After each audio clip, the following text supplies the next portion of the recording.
Hello everyone. Welcome to Mr. Midnight True Crime Stories. I am here to help you today. I know you use this video to fall asleep. So before that, like the video and subscribe to the channel. Also, where are you from and what time are you watching? Now get comfortable and relax. There is a city in southwestern Poland called Wrocław.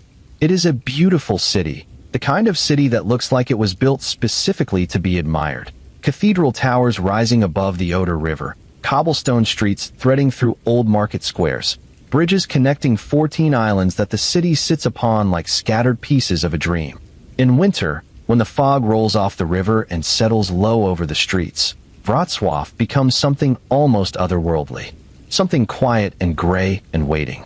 It was in this city, in the bone-cold December of the year 2000, that a group of fishermen pulled their boat along the edge of the Oder River and noticed something strange floating near the bank.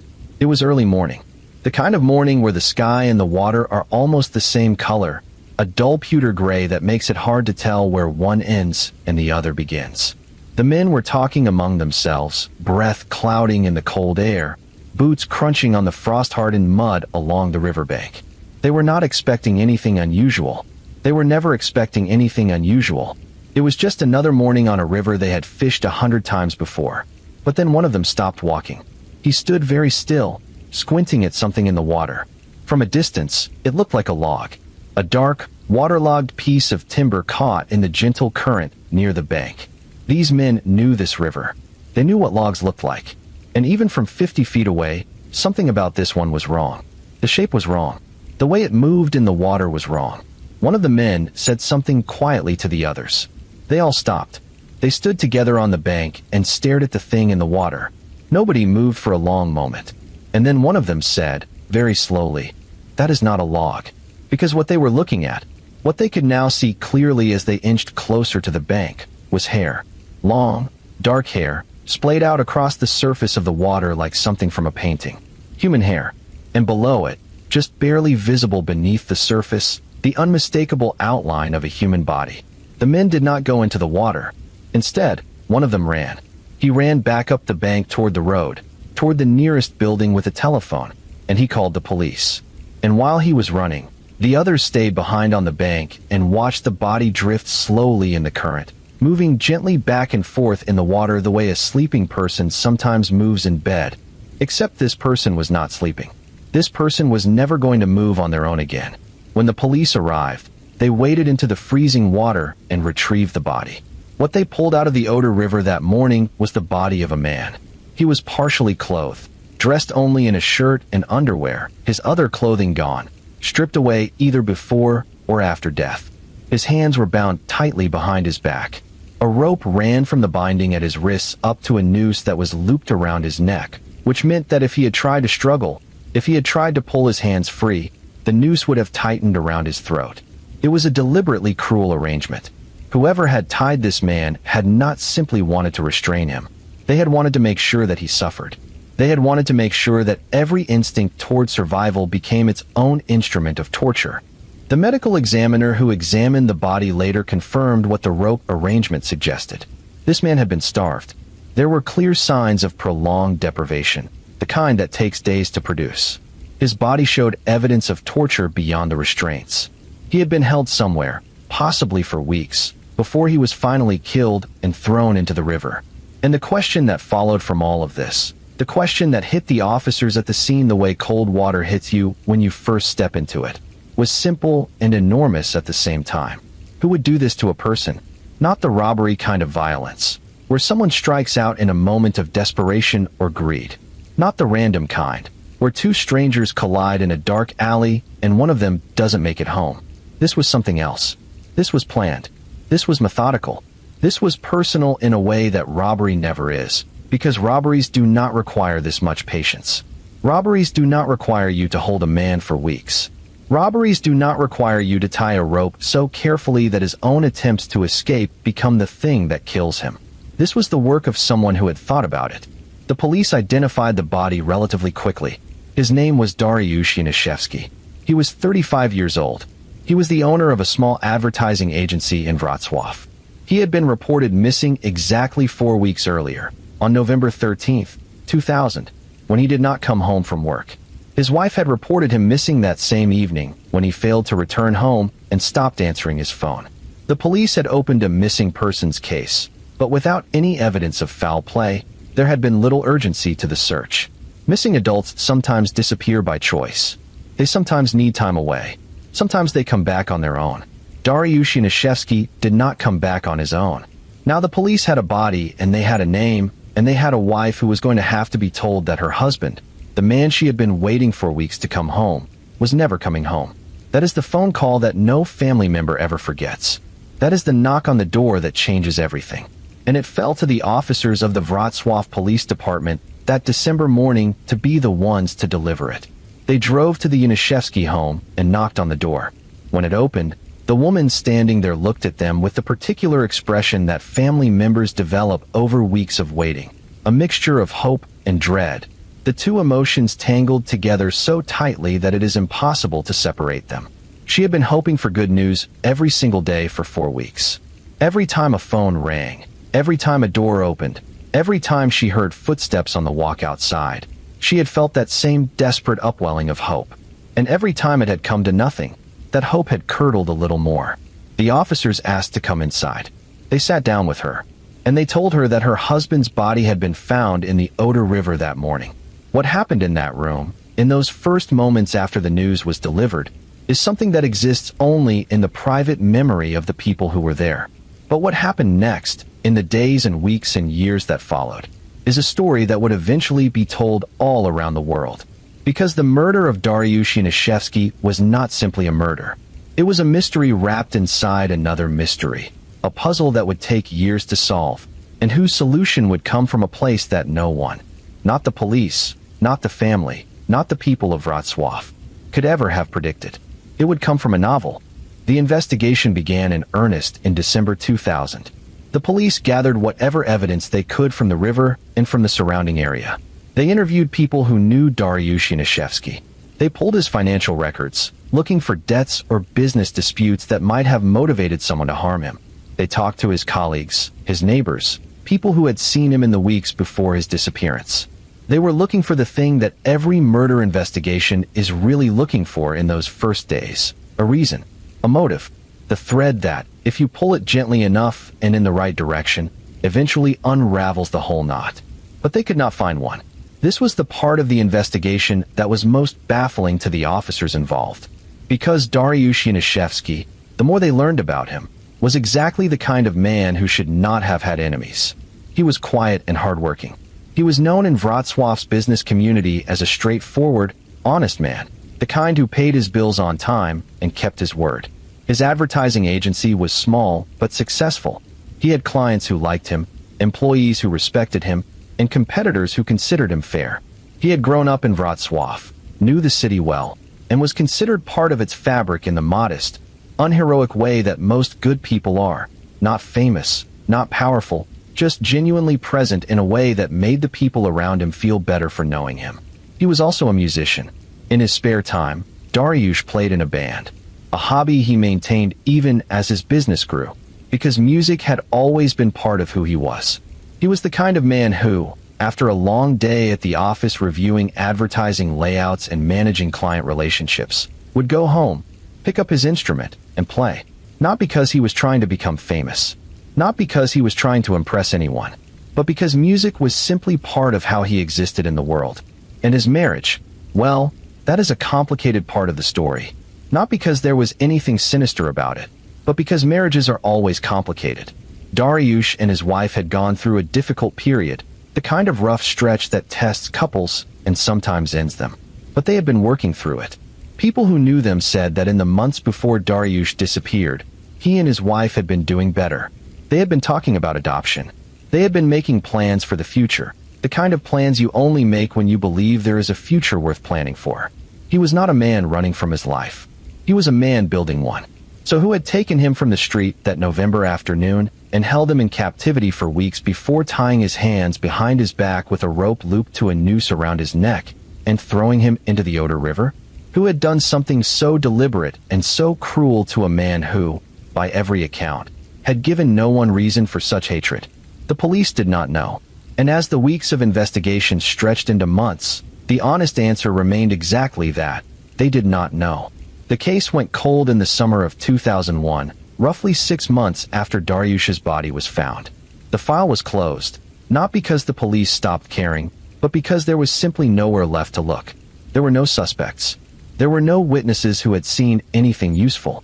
There was a body, a timeline, a grieving family, and an almost total absence of anything that could lead them to a killer. In Wrocław, a small cross was hung near the bank of the Oder River where Dariusz had been found. His family placed it there. His father, Tadeusz, came to that spot on the river and stood in front of that cross and held a photograph of his son, and the grief in his face was the particular grief of a parent who has outlived their child. The worst kind. The kind that never fully heals. And if the story had ended there, if no one had ever looked again, then Dariusz Janaszewski would simply be one more unsolved murder in one more city, filed away in one more cabinet of cold cases that the world never hears about. His death would have remained exactly what his killer presumably wanted it to be. Unsolved. Forgotten. Perfect. But 3 years later, a man in Poland sat down and wrote a novel. And that novel changed everything. Before we go any further, if you are enjoying this story so far, take just one moment right now to hit that like button. It truly helps this channel keep bringing you stories like this one. And if you have not subscribed yet, please do that now. You do not want to miss a single one of these. Okay, now let us go back to Wrocław. Let us go back to the beginning of this story, not the beginning with the body in the river, but the beginning that happened before all of that. The beginning that explains how a man like Dariusz Janaszewski ended up floating in the Oder River with his hands tied behind his back. To understand this story completely, you have to understand the city. Wrocław in the year 2000 was a city in the process of becoming something new. Poland had not been a free market democracy for very long. The fall of communism in 1989 had opened the doors to a kind of capitalism that was still finding its shape, still figuring out its rules. Entrepreneurs were everywhere. People who saw opportunity in the chaos of transition, people who were willing to work hard and take risks in a society that was, for the first time in most of their lifetimes, rewarding initiative. Dariusz Janaszewski was one of these people. He had started his advertising agency from scratch, building it slowly and carefully in a city that was itself being rebuilt from scratch, and he had done well. Not rich, not powerful, but stable, settled. He had made something real out of nothing, which in the Poland of that era was no small accomplishment. And then there was Christian Bala. Christian Bala was born in 1974, which made him 26 years old in the year 2000. He was a philosophy graduate, intellectually restless, intensely curious about the nature of reality, the kind of young man who reads Nietzsche and Foucault not for a class, but because he genuinely believes the questions those books are asking are the most important questions there are. He was charming, in the way that people who are supremely confident in their own intelligence are often charming. Because that kind of certainty, when worn lightly enough, can feel like charisma. He was the kind of man people wanted to talk to at parties. The kind who held court at a table and kept everyone leaning in. He had also, by the year 2000, done a fair amount of living. He had studied philosophy in Wrocław, traveled extensively. He was the kind of person who moved through the world as if it belonged to him, or at least as if he had a right to sample all of it. He had interests in business, though the ventures he had tried had not gone particularly well. He was married. His wife's name was Stasia, but the marriage was troubled. In fact, by the fall of 2000, the marriage was in serious trouble.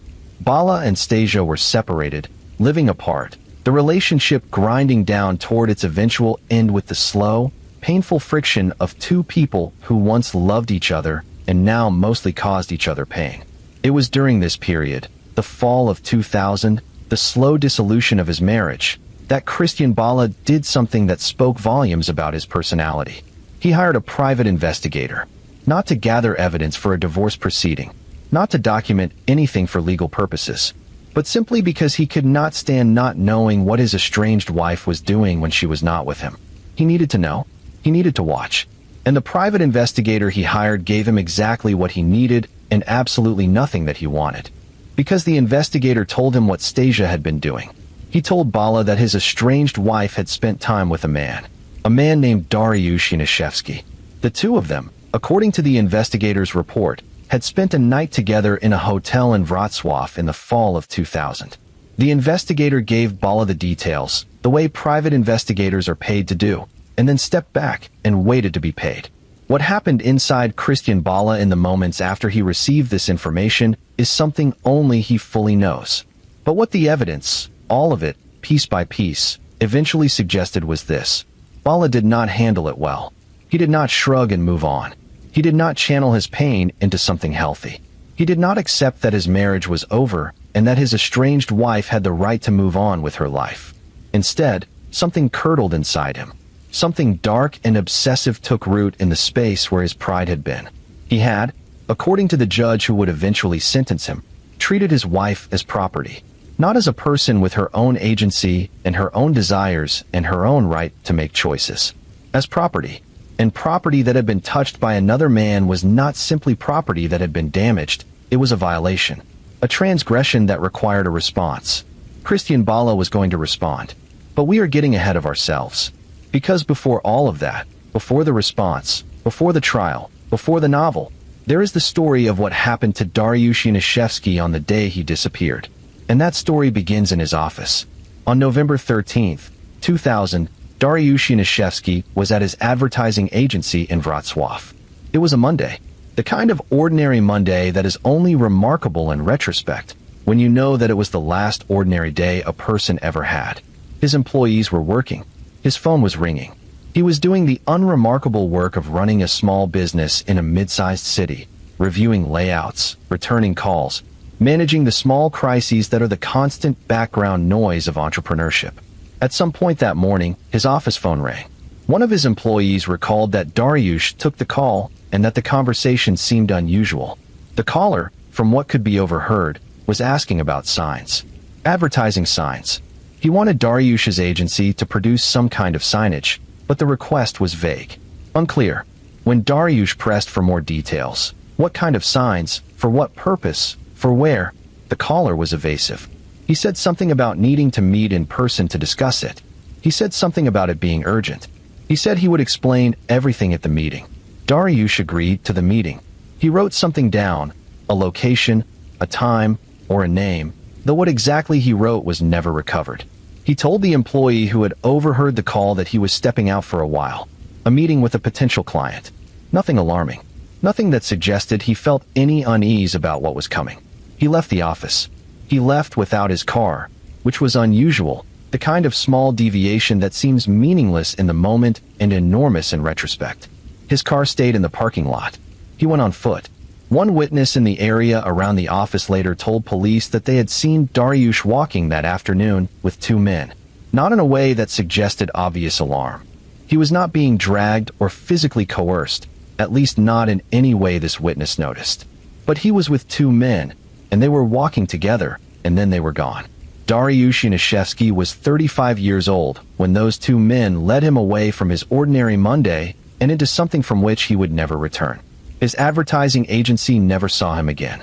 His wife never saw him again. His father, Tadeusz, who would spend years holding a photograph of his son in courtrooms and by the banks of the Oder River, never saw his son alive again after that Monday.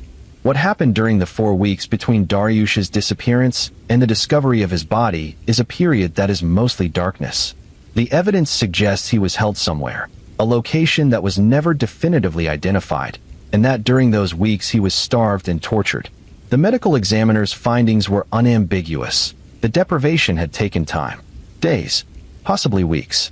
His body bore the marks of extended suffering before the rope was finally tied and he was thrown into the river. There is something almost unbearable about dwelling on those 4 weeks. About the fact that while Wrocław kept moving, kept living its ordinary city life, while businesses opened and closed, and people bought groceries and drove to work and argued about small things and laughed at dinner, while all of that continued, a man was being held somewhere in the same city and slowly dying. While his wife waited, while his father waited, while his employees drove past his empty parking spot every morning and wondered where he was. The cruelty of it was not just in the act itself. It was in the patience behind it. Whoever did this to Dariusz Yanishevsky was willing to wait. They were organized. They were deliberate. They had thought this through in advance, and they had the capacity to carry it out without panic, without improvisation, without the kind of mistake that most killers make, because most killers are not patient. Most killers act out of sudden emotion. This one had planned. When the police worked the case in those early months of 2001, they kept coming back to this quality, the planning, the patience, the deliberateness, because it told them something important about who they were looking for. Crimes of passion leave different evidence than crimes of calculation. A person who kills in a moment of rage is sloppy. They leave fingerprints, witnesses, phone records, inconsistencies. A person who plans a murder over days or weeks leaves far fewer of these things behind, because they have had time to think about every possible trail that might lead back to them. Whoever killed Dariush Yanishevsky had thought about all of those trails. They had removed the obvious evidence. No murder weapon was ever found. No location of captivity was ever definitively identified. No witness placed a specific person with Dariush in a specific location during those 4 missing weeks. Even Dariush's phone, which should have been a significant source of digital evidence, was gone. Not just missing, gone, sold, disposed of, or so the killer thought, because the phone was not entirely gone. It had a serial number, and serial numbers can be traced. But in the early months of the investigation, the police did not yet know where to look. They were still working through the basics, interviewing people who knew Dariush, combing through his business records, searching for any relationship in his life that might have turned dark enough to produce this kind of violence. They found nothing. No threatening letters. No business dispute that had risen to violence. No enemies who had made specific threats. The people who knew Dariush Yanishevsky were unanimous in their description of him. A good man, a fair businessman, a decent husband, a loving son. Not the kind of man who ended up at the bottom of a river with his hands tied behind his back. And that was the problem. Because the murder of a good man with no enemies is, in some ways, the hardest kind of murder to solve.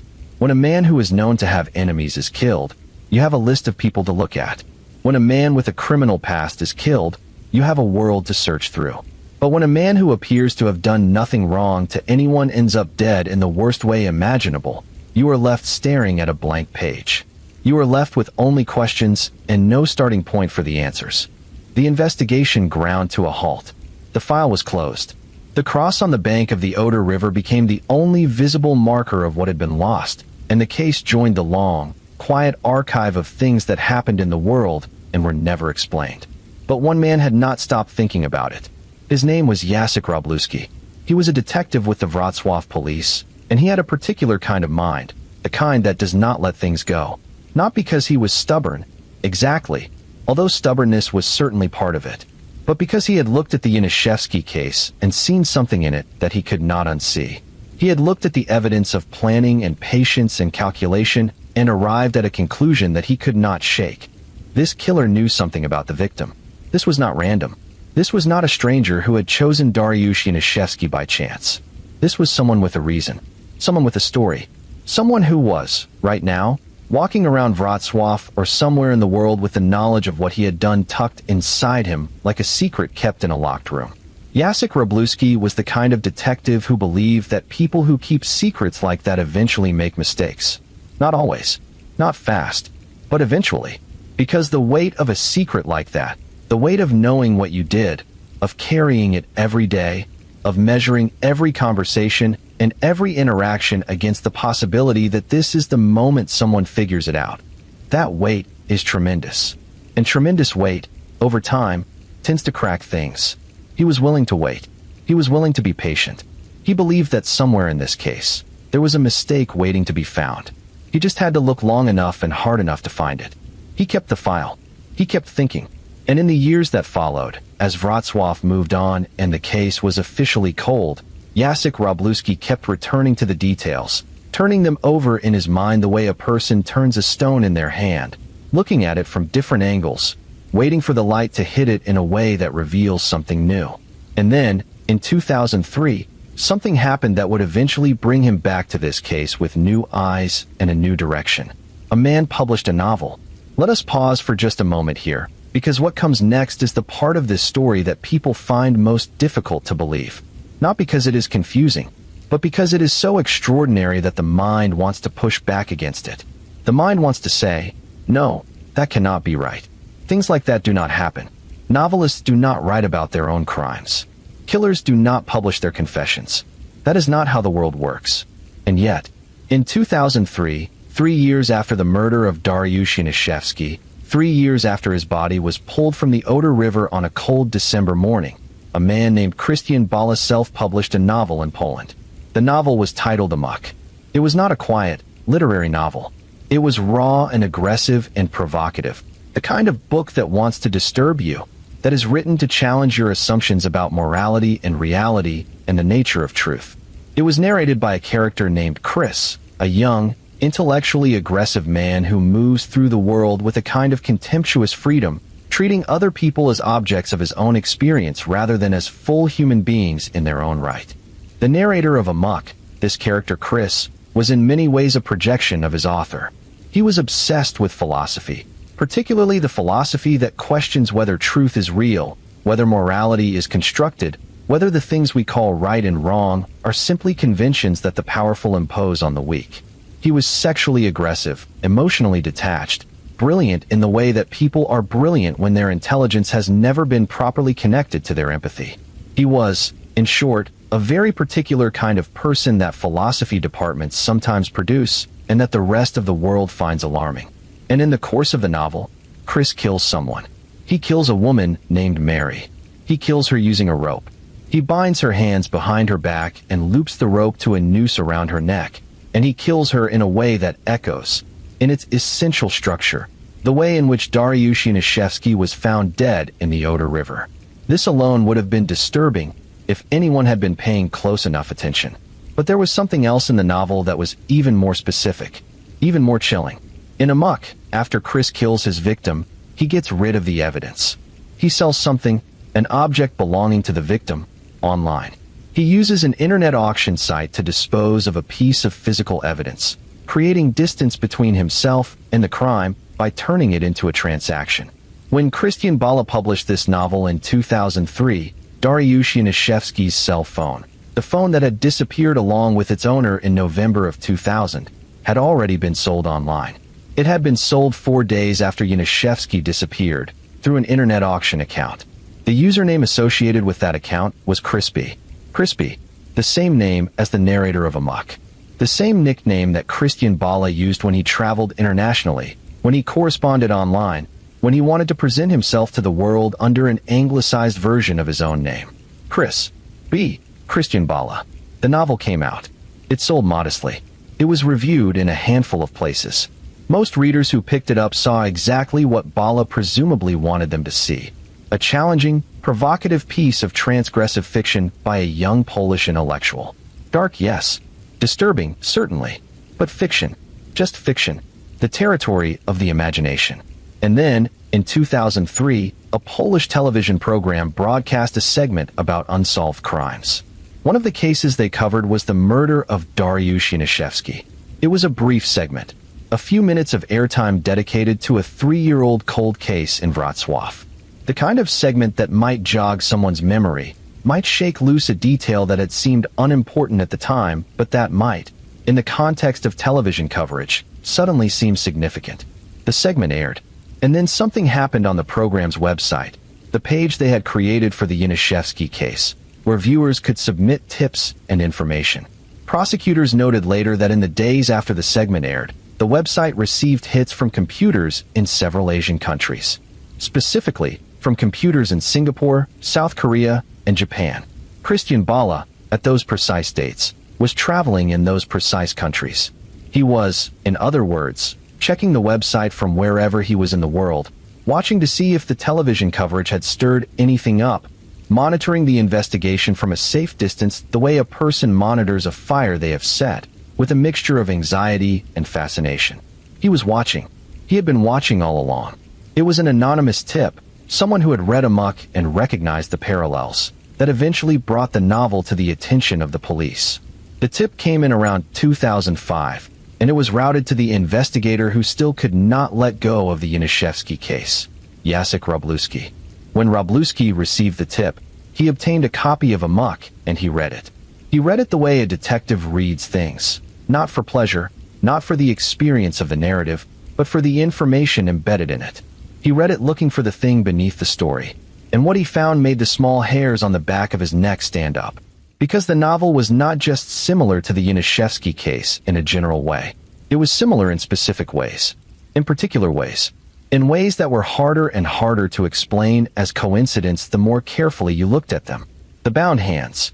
The noose. The deliberateness of the killing. The disposal of a victim's property through an online sale. And then there was the character of Chris himself, his psychology, his worldview, his particular brand of arrogance and detachment. The psychological profile of a fictional character who kills without remorse and feels, if anything, superior to the people investigating him. Wroblewski put the novel down and picked up the phone. He reopened the Yanishevsky case. The investigation that followed was unlike any investigation Jacek Wroblewski had conducted before. Because in this case, the suspect was not someone trying to hide in the darkness. The suspect was someone who had written a book. A book that was sitting on shelves and being sold and being read. A book that bore, in its DNA, traces of a real crime. And the question that Wroblewski had to answer, the question that the investigation had to answer, was whether those traces were the traces of knowledge that only a killer could have, or whether they were coincidences, the kind of dark material that fiction writers mine from public sources and newspaper accounts and their own imaginations. The first thing Wroblewski did was go back to the cell phone. Yanishevsky's missing cell phone. He had always known the phone was missing. But now, with the tip about the novel and the username Chris B sitting in his mind, he started pulling on the thread of the phone's disappearance with new urgency. And what he found was this. The phone had been sold online, through a Polish internet auction site, for days after Dariusz Yanishevsky disappeared. For days. Before the body was even found. Before the murder was even confirmed. The account used to sell the phone was registered to Christian Bala. Not Chris B. Christian Bala. His actual name. His actual account. Wroblewski stared at that information for a long time. Because here was something that no amount of literary coincidence could explain. This was not about a novel. This was not about a fictional character who shared some characteristics with a real person. This was a real account, registered to a real man. Used to sell a real phone that belonged to a real murder victim 4 days after that victim vanished. He kept pulling. The phone card. There was a prepaid phone card that investigators now traced. It had been used the morning of Dariusz Yanishevsky's disappearance to make calls from a public phone booth. One call had gone to Yanishevsky's office, the call that had lured him out to meet a potential client. Another call, made the same day from the same card, had gone to Yanishevsky's cell phone directly. These calls had set up the meeting. These calls had lured Dariusz out of his office and into the hands of the people waiting for him. And then, on the same day, using the same prepaid phone card, 2 more calls had been made. One to a woman who was Christian Bala's girlfriend at the time, and one to Christian Bala's parents. The same card. The same day. The card used to lure the victim also used, on the same day, to call the suspect's girlfriend and his parents. Jacek Wroblewski went to find Christian Bala. By 2005, Bala was not in Wrocław. He was living and traveling abroad. He had been to Asia, to South America, to various corners of the world, the kind of restless international wandering that fit the persona he cultivated as a free-thinking intellectual who was too interesting for any single place. He was tracked down and brought in for questioning. And when he sat across from the investigators and they laid out what they had found, the phone account, the phone card, the similarities between his novel and the crime, Christian Bala did something that surprised everyone in the room. He was completely calm. Not nervous calm. Not the careful, controlled calm of a person who is working very hard not to show how frightened they are. Actual calm. The calm of a person who is either completely innocent or who is playing a game they believe they are winning. He looked at the investigators. He listened to what they had found. And then he explained each piece of evidence in a way that was plausible enough, just barely, if you squinted, to account for it. The phone. He said he had found it in a pawn shop. Someone had sold it to a pawn shop, and he had bought it there. He knew nothing about it belonging to anyone who was murdered. He was just a man who had bought a second-hand phone. The phone card calls. He could not really explain those. He did not know anything about them. The novel? He was an author. He had a dark imagination. He had read newspaper accounts of the Yanishevsky case, as any curious person in Wrocław might have done, and perhaps some of that material had worked its way into his creative process, the way material always works its way into a novelist's creative process, below the conscious level, woven into the story without the author even fully knowing where it came from. That is how fiction works, he told them. That is what fiction is. You cannot indict a man for what his imagination produces. He agreed to take a polygraph. The results were inconclusive. The investigators charged him with minor offenses related to the phone sale, not murder. Not yet. The evidence they had was circumstantial. Every piece of it pointed in the same direction, but none of it was definitive enough, on its own, to walk into a courtroom and prove beyond reasonable doubt that this man had killed Dariush Yanishevsky. They let him go, and Jacek Wroblewski went back to work, because he was not finished. Not even close. The year was now 2005, and Jacek Wroblewski had a suspect. A real, breathing, named suspect. A man who had, by every measure the detective could bring to bear, left fingerprints all over a murder even as he insisted with perfect calm that he had never touched it. The phone card, the novel, the website visits from Asia. These were not nothing. These were breadcrumbs, and they all led in the same direction. But breadcrumbs are not a conviction. Breadcrumbs are a direction, and Wroblewski needed more. He threw himself into the investigation with a kind of focused intensity that his colleagues described as unusual even for him. He studied Christian Bala the way a scientist studies a specimen, systematically, exhaustively, from every possible angle. He read everything Bala had ever written. He mapped every movement Bala had made in the years since the murder. He talked to everyone who had ever known Bala, his friends, his former colleagues, his family, people who had known him as a student of philosophy, people who had known him as a businessman, people who had simply known him as a man at a party or a bar. What he found was a portrait that grew more disturbing the more carefully it was assembled. Christian Bala, those who knew him described, was a man of extraordinary intelligence. Not the quiet, modest intelligence of someone who reads widely and thinks carefully. The demonstrative, aggressive intelligence of someone who needs you to know how smart they are. He was the kind of person who could dominate a conversation not by talking the most, but by saying things that were so sharp or unexpected that everyone else went quiet. He had studied philosophy at university, and he had clearly internalized its most destabilizing ideas. The idea that truth is relative, the idea that morality is constructed, the idea that the distinctions we draw between right and wrong are ultimately just power relationships dressed up in ethical language. These are ideas that most philosophy students encounter and then set aside when they go out into the world and discover that life requires them to treat other people as real. Most people find, through experience and relationship, that abstract nihilism is much less satisfying in practice than in theory. That other people are not, in fact, just extensions of your own experience. That empathy is not a weakness or an illusion, but a fundamental requirement of being human. Bala seemed not to have made this adjustment. The people who described him to investigators painted a picture of a man who was capable of great charm when he wanted something, but who, in more unguarded moments, revealed an almost total indifference to the experience of other people. He had been in relationships that other people described as controlling. He had pursued interests and ambitions with a focus that was admirable until you realized that other people's needs simply did not register for him as things that mattered. He was, as the psychological assessment that would eventually be conducted on him confirmed, possessed of what the assessors called sadistic tendencies and a powerful need to demonstrate superiority. And he had been, by everyone who knew them during that period, pathologically attached to his estranged wife. Pathologically jealous. The people who had been around Bala and Stasia during the falling apart of their marriage described a dynamic that was not simply the ordinary pain of a relationship ending. Bala had not been able to accept that Stasia had any life outside of him.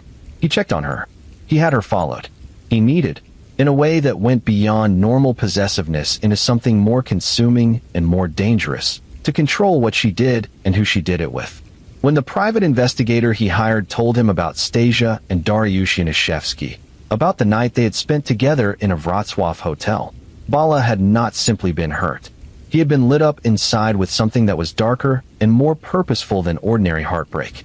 He had been, according to the judge who would eventually evaluate all of this evidence, unable to allow his estranged wife, whom he treated as property, to have ties with another man. And Dariush had ties with her. Briefly, imperfectly, in the uncomplicated way that two people sometimes meet and spend time together and move on. But it had happened. And for Christian Bala, that was unacceptable. That required a response.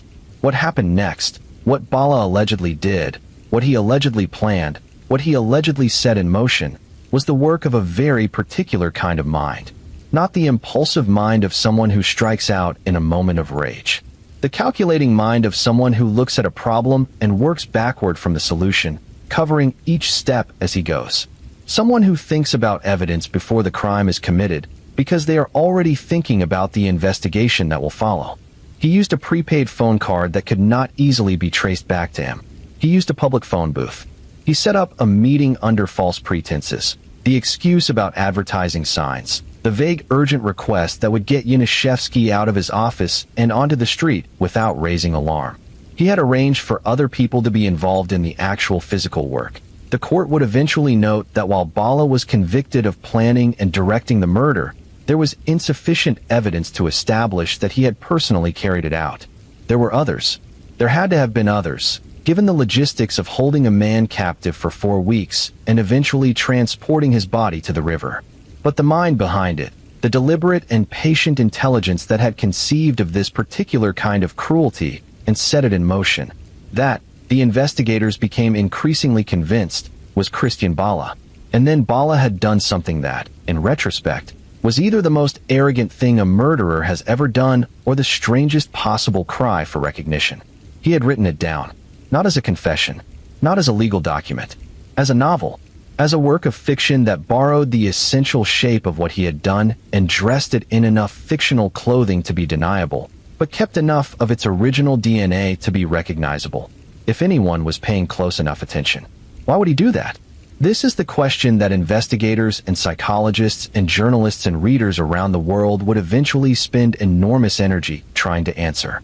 Why would a man who had gone to the trouble of planning a murder so carefully that it remained unsolved for years then write a novel that gestured so directly at what he had done? The psychological assessment conducted during the investigation offered one possible answer: Bala's need to demonstrate superiority. He needed people to know, not directly, not in a way that could be proven, but in a way that he could appreciate privately, that he was smarter than the police, smarter than the people investigating him, smarter than the system that was supposed to catch people like him. The novel was a performance. It was Christian Bala standing in the center of a room full of people and saying, in code, "I did this and none of you can prove it, and isn't that extraordinary?" There is a specific kind of arrogance in that performance that is, once you understand it, deeply recognizable. Because most people who have committed acts of violence want, more than anything, to be invisible. They want to disappear into the ordinary fabric of the world and never be looked at too closely. But there is a subset, a small, particular subset, who want the opposite, who need to be seen. Not caught exactly, but recognized. They need someone to understand that what they did was not random or ordinary, that it was deliberate and designed and the product of a specifically superior intelligence. Christian Bala, it seemed, needed that recognition so badly that he wrote it down and published it and put it on shelves. And in doing so, he made his first real mistake.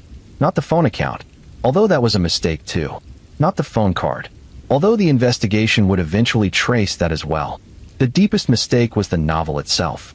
Because the novel was evidence in a way that a phone account or a phone card could be explained away. A phone account could be explained as a second-hand purchase. A phone card could be explained as someone else's use of a shared resource, or as a coincidence that looked suspicious from a certain angle. But the novel was in Bala's own voice. It was his imagination. It was, he himself insisted, his creative vision. He could not say that someone else had written it, or that it meant something other than what it seemed to mean. It was his. And what it seemed to mean, in the hands of Jacek Wroblewski and the investigators who eventually brought it to the attention of prosecutors, was this. Christian Bala had written a story in which a man who bore a remarkable psychological resemblance to himself killed a victim in a manner that bore structural similarities to the death of Dariush Yanishevsky, disposed of the victim's property online using his real username, and then washed with cool superiority as the investigation failed to solve the crime. The only difference between the novel and the reality was that in the novel, Chris got away with it. Christian Bala was about to find out whether real life would be so accommodating. Let us talk about the psychology here for a moment, because it is genuinely fascinating. The forensic psychologist who assessed Bala during the investigation produced a profile that read, in its essential outlines, like a case study of a very specific type of personality. Deeply intelligent, charming when useful, contemptuous of ordinary social and moral constraints, driven by a need for dominance and superiority, and possessed of the ability to feel, simultaneously, completely outside the normal rules that govern human behavior, and also deeply invested in being recognized as exceptional within those rules. He wanted to be seen as beyond ordinary morality, while also wanting to be seen as extraordinary within the world of human achievement. He wanted to be both invisible and famous. The novel was the product of exactly this contradiction. He was invisible enough to remain unsolved for years. He was famous enough that his book was on shelves. He had beaten the system and published his victory as a creative work. In his mind, and this is not a sympathetic reading, simply an accurate one, he had done something remarkable. He had committed a crime, remained free, and turned the whole experience into art. That this art would eventually be the thing that undid him would, perhaps, have struck him as a fitting irony. The kind of irony that philosophy teaches you to appreciate even when it is working against you. Jacek Robluski kept working. He kept pulling at every thread. And in late 2005, based on the accumulation of evidence, the phone card, the novel, the travel records, Christian Bala was arrested. He was brought to Wrocław and questioned again. This time, the questioning was more structured, more sustained, more pressing. And this time, something happened that shocked everyone in the room. During questioning by prosecutors in April of 2006, Christian Bala confessed. He looked across the table at the prosecutors, and he said that he had killed Dariusz Janaszewski. He said it, out loud, in a formal questioning session. And then, almost immediately, he retracted it. He said he had not meant it. He said the words had come out wrong. He said he was confused or overwhelmed or some other explanation that did not fully account for what had just happened. And then he fainted. He collapsed in the questioning room, and a doctor was called, and the doctor examined him and declared that there was nothing physically wrong with him.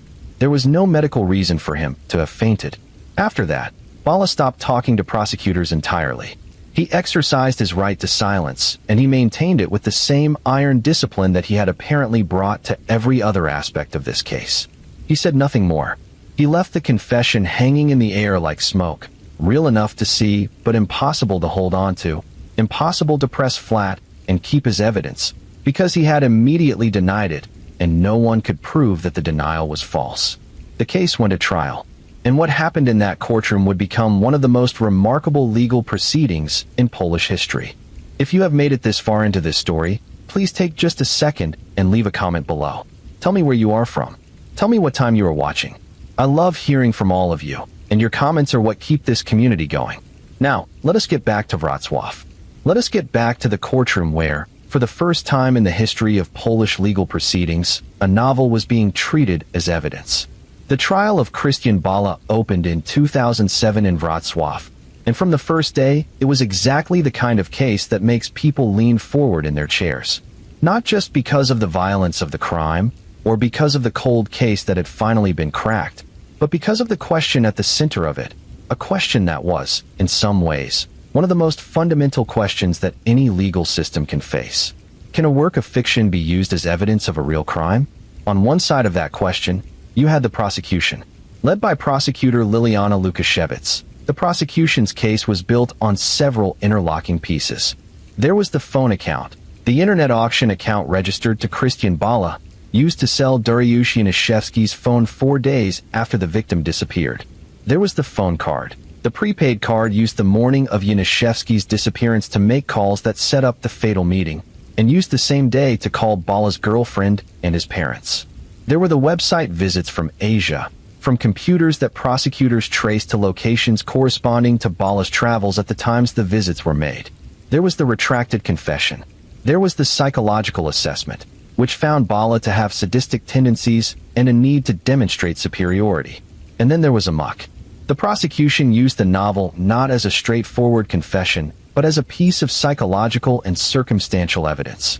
They argued that the specific details in the book, the method of killing, the disposal of evidence online, the narrator's psychology and worldview, reflected knowledge that only someone with direct involvement in the crime could have. They argued that the character of Chris was not simply a fictional creation, but a version of Christian Bala himself, and that the story Chris narrated was, in its essential bones, the story of what Bala had done. There are certain shared characteristics between the book's narrator and the author, Judge Lydia Hojinska would eventually say in her verdict. Shared psychological characteristics, life experiences, studying philosophy, parties, travel. The prosecution also established the motive. They demonstrated, through witnesses and records, that Bala's estranged wife and Dariush Yanishevsky had spent a night together in a Wrocław hotel in the fall of 2000.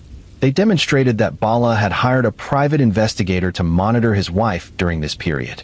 They argued, using the judge's eventual language, that Bala had been pathologically jealous, had treated his estranged wife as property, and had been unable to accept that she had any connection to another man. He could not allow his estranged wife, whom he treated as property, to have ties with another man, the judge would say. The motive, the means, the opportunity. The prosecution assembled them all and laid them before the panel of judges. On the other side of the courtroom, the defense. And the defense's argument was, at its core, a question about the nature of art. Bala's lawyers argued that Amok was a work of fiction, that the similarities between the novel and the crime were not specific enough to constitute evidence of anything other than a vivid imagination and the kind of dark source material that fiction writers have always drawn from. They argued that many details in the novel were different from the actual crime. The victim in the novel was a woman, not a man. The method of killing involved a knife, not a noose. The setting of the novel was Paris in Mexico, not Wrocław. Fiction is not reality, the defense insisted. You cannot convict a man of murder because his novel contains dark material. If that were the standard, every crime novelist in the world would be a suspect. It was a legitimate argument, made with real force. And it reflected a genuine legal and philosophical tension that goes far beyond this particular case. The tension between the freedom of imagination, the right of artists to explore darkness in their work without being held accountable for that darkness as if it were biographical, and the reality that sometimes fiction does contain truth, sometimes deliberately hidden, sometimes barely hidden at all. The judge wrestled with this tension throughout the trial. And in the end, she drew a careful line. She was clear that the novel was not, in itself, proof of anything. She was clear that similarities between a work of fiction and a real crime are not, standing alone, sufficient to convict an author of having committed that crime.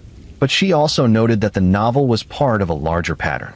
That each piece of evidence, the phone card, the travel records, the psychology, the novel, was not sufficient in isolation, but that together they formed something that was. The evidence gathered gives sufficient basis to say that Christian Bala committed the crime of leading the killing of Dariush Yanishevsky, she said. He was the initiator of the murder. His role was leading and planning it. The verdict was guilty. The sentence was 25 years in prison. The courtroom the day the verdict was read was packed. TV cameras and journalists crowded every available space. Outside, people waited to hear the result. In Wrocław, in Poland, this case had captured people's attention in the particular way that cases do when they touch something fundamental, not just about crime, but about the relationship between the things we imagine and the things we do, about the blurry line between the inner life and the outer one, about what it means to create and what it means to destroy.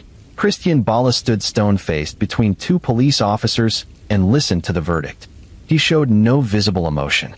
He occasionally glanced toward the back of the courtroom where his mother sat. His lawyer immediately announced plans to appeal. And across the room, at a table near the front of the courtroom, sat Tadeusz Yanishevsky, Dariush's father. He held a photograph of his son in his hands, and he caressed the edges of it while the verdict was read. When it was over, he spoke.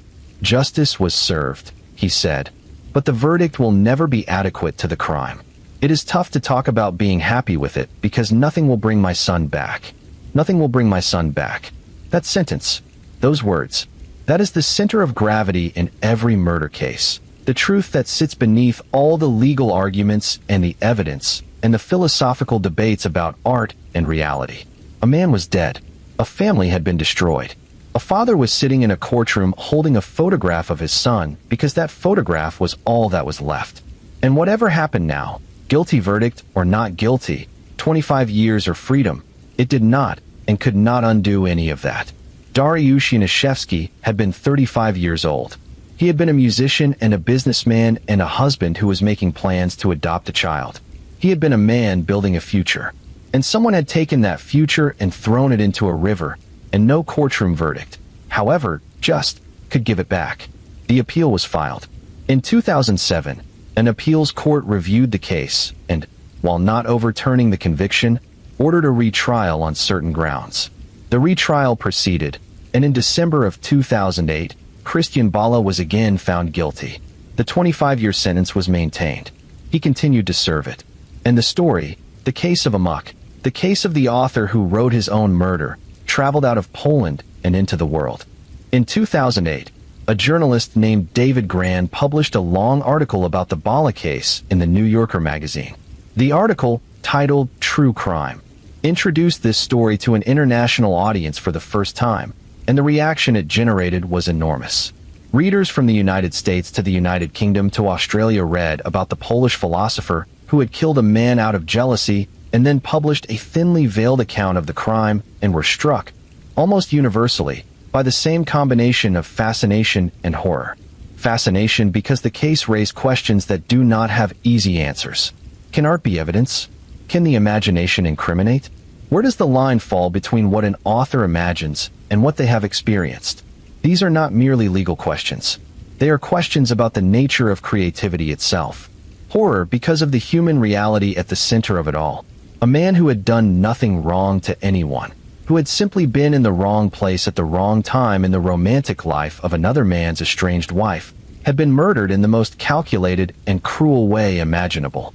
He had been lured out of his office on a false pretext, held captive for weeks, starved and tortured, and then thrown into a river tide in such a way that his own survival instincts became instruments of his death. And the man who had done this, or who had planned and directed it, had then gone home and written a novel about it, because he needed the world to know, even if the world could not formally acknowledge what it knew. But there was something else in this story, something that began to emerge as David Grand dug into it, something that the investigators had hinted at, but that became clearer with time. Something that suggested that Christian Bala's interest in the case had not ended with the publication of Amok. Something that suggested he had continued to watch, continued to monitor, continued to be fascinated by the investigation even as he insisted he had nothing to do with it. On Bala's computer, investigators had found something that they considered significant. Information suggesting he had been researching and planning further violence. Not specific, not named, but troubling enough that prosecutors noted it. The man who had killed once, who had planned it with the patience and care of someone who considered himself above the ordinary rules of human conduct, had apparently been thinking about doing it again. He had not. The arrest had come first.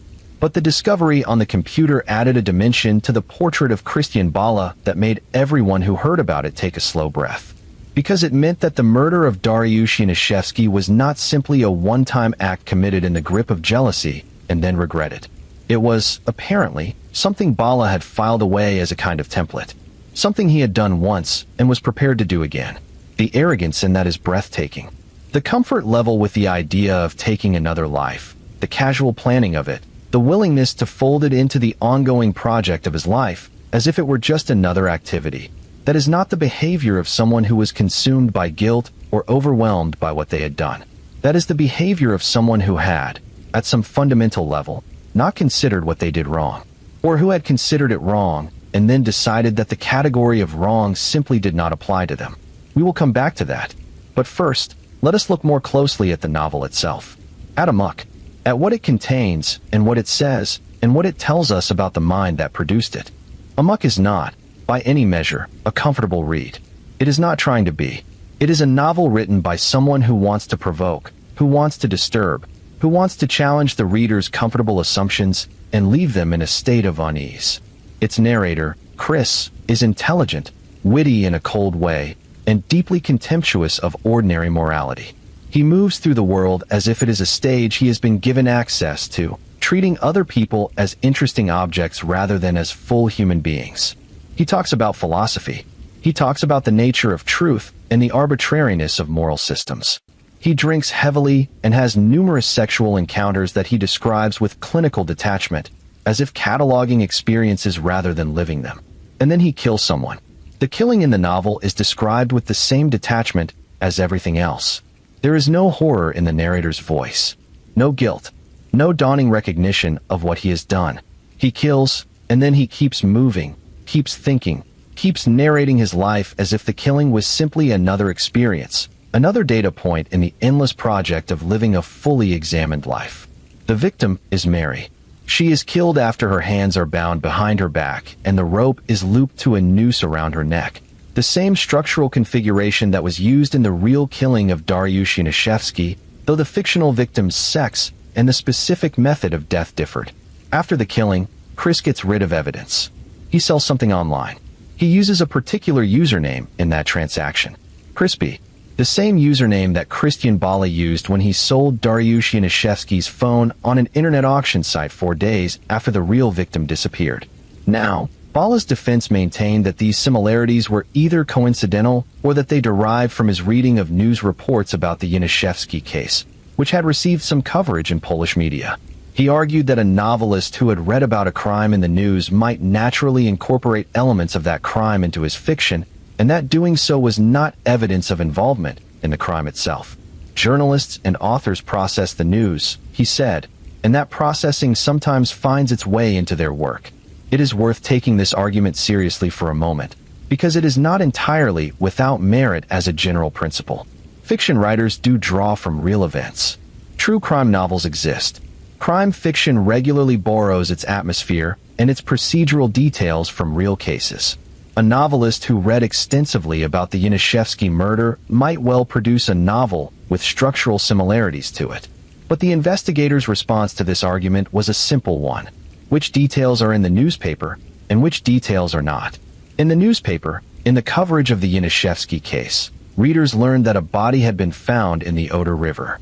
They learned that the victim had been bound. They learned his identity. They learned that the case was unsolved. These are the kinds of facts that public reporting contains.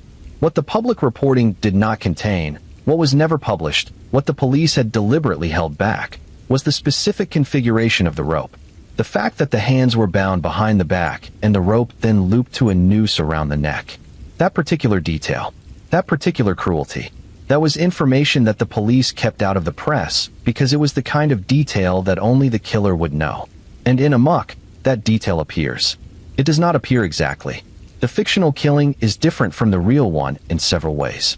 But the essential structural logic of the binding, the specific cruelty of tying a person in a way that makes their own survival instincts kill them, that is present in the fiction. And it is present in a way that the investigators believe could not have come from reading newspaper accounts, because the newspaper accounts did not contain it. When Wroblewski encountered this, he felt the case shift under him like ground moving. Because this was the needle in the haystack. This was the detail that separated the suspicious from the incriminating. Anyone could write a novel with a murder in it. Anyone could write a novel with characters who shared psychological traits with real people. Anyone could, in theory, write a novel whose setting and structure bore similarities to a real crime they had read about in the news. But to include a detail that was never in the news, a detail that the police had specifically kept hidden, you had to have a source for that detail. And there was only one source for it. You had to have been there. Wroblewski took this to his superiors. He laid it out, piece by piece. And what he assembled was not a case built on one smoking gun, but a case built on the accumulation of many smaller pieces of evidence, each of which pointed in the same direction, none of which was individually conclusive, but all of which together created something that was very hard to dismiss. The phone account, the phone card, the travel records and website visits, the psychological profile, the retracted confession, and the novel, containing at least one detail about the crime that should not have been available to a civilian reader. It was enough to arrest him. It was enough to try him. And in the end, it was enough to convict him. But let us step back from the legal case for a moment and think about what this story really is. Because at its heart, the Bala case is not really a story about the law. It is a story about ego. It is a story about what happens when a human being becomes so convinced of their own superiority that they lose the ability to correctly assess risk. Christian Bala was, by every measure, a highly intelligent man. He had studied philosophy. He had read widely. He had thought carefully and at length about the nature of reality and the construction of human moral systems. He was not foolish. He was not impulsive, but he made mistakes. And the mistakes he made were not the random mistakes of a panicked person. They were the mistakes of a person who was too arrogant to be afraid. He sold the phone under his own account because he did not think anyone would ever look at it. He wrote the novel because he did not think anyone would ever connect it to the crime. He monitored the television coverage of the case from internet cafes in Asia because he was fascinated by the investigation and could not resist watching it, even though the watching left traces. Each mistake was a form of contempt. Contempt for the police, who he believed were too limited to catch him. Contempt for the system, which he believed was too clumsy and too rule-bound to deal with someone like him. Contempt for the ordinary world, which he had decided, somewhere along the way, did not apply its rules to people of his intellectual caliber. And that contempt, in the end, was what undid him. Not the phone card, not even the novel, really. The contempt. Because a person who respected the danger of what they had done would not have sold the victim's phone under their own account. A person who feared being caught would not have written a novel.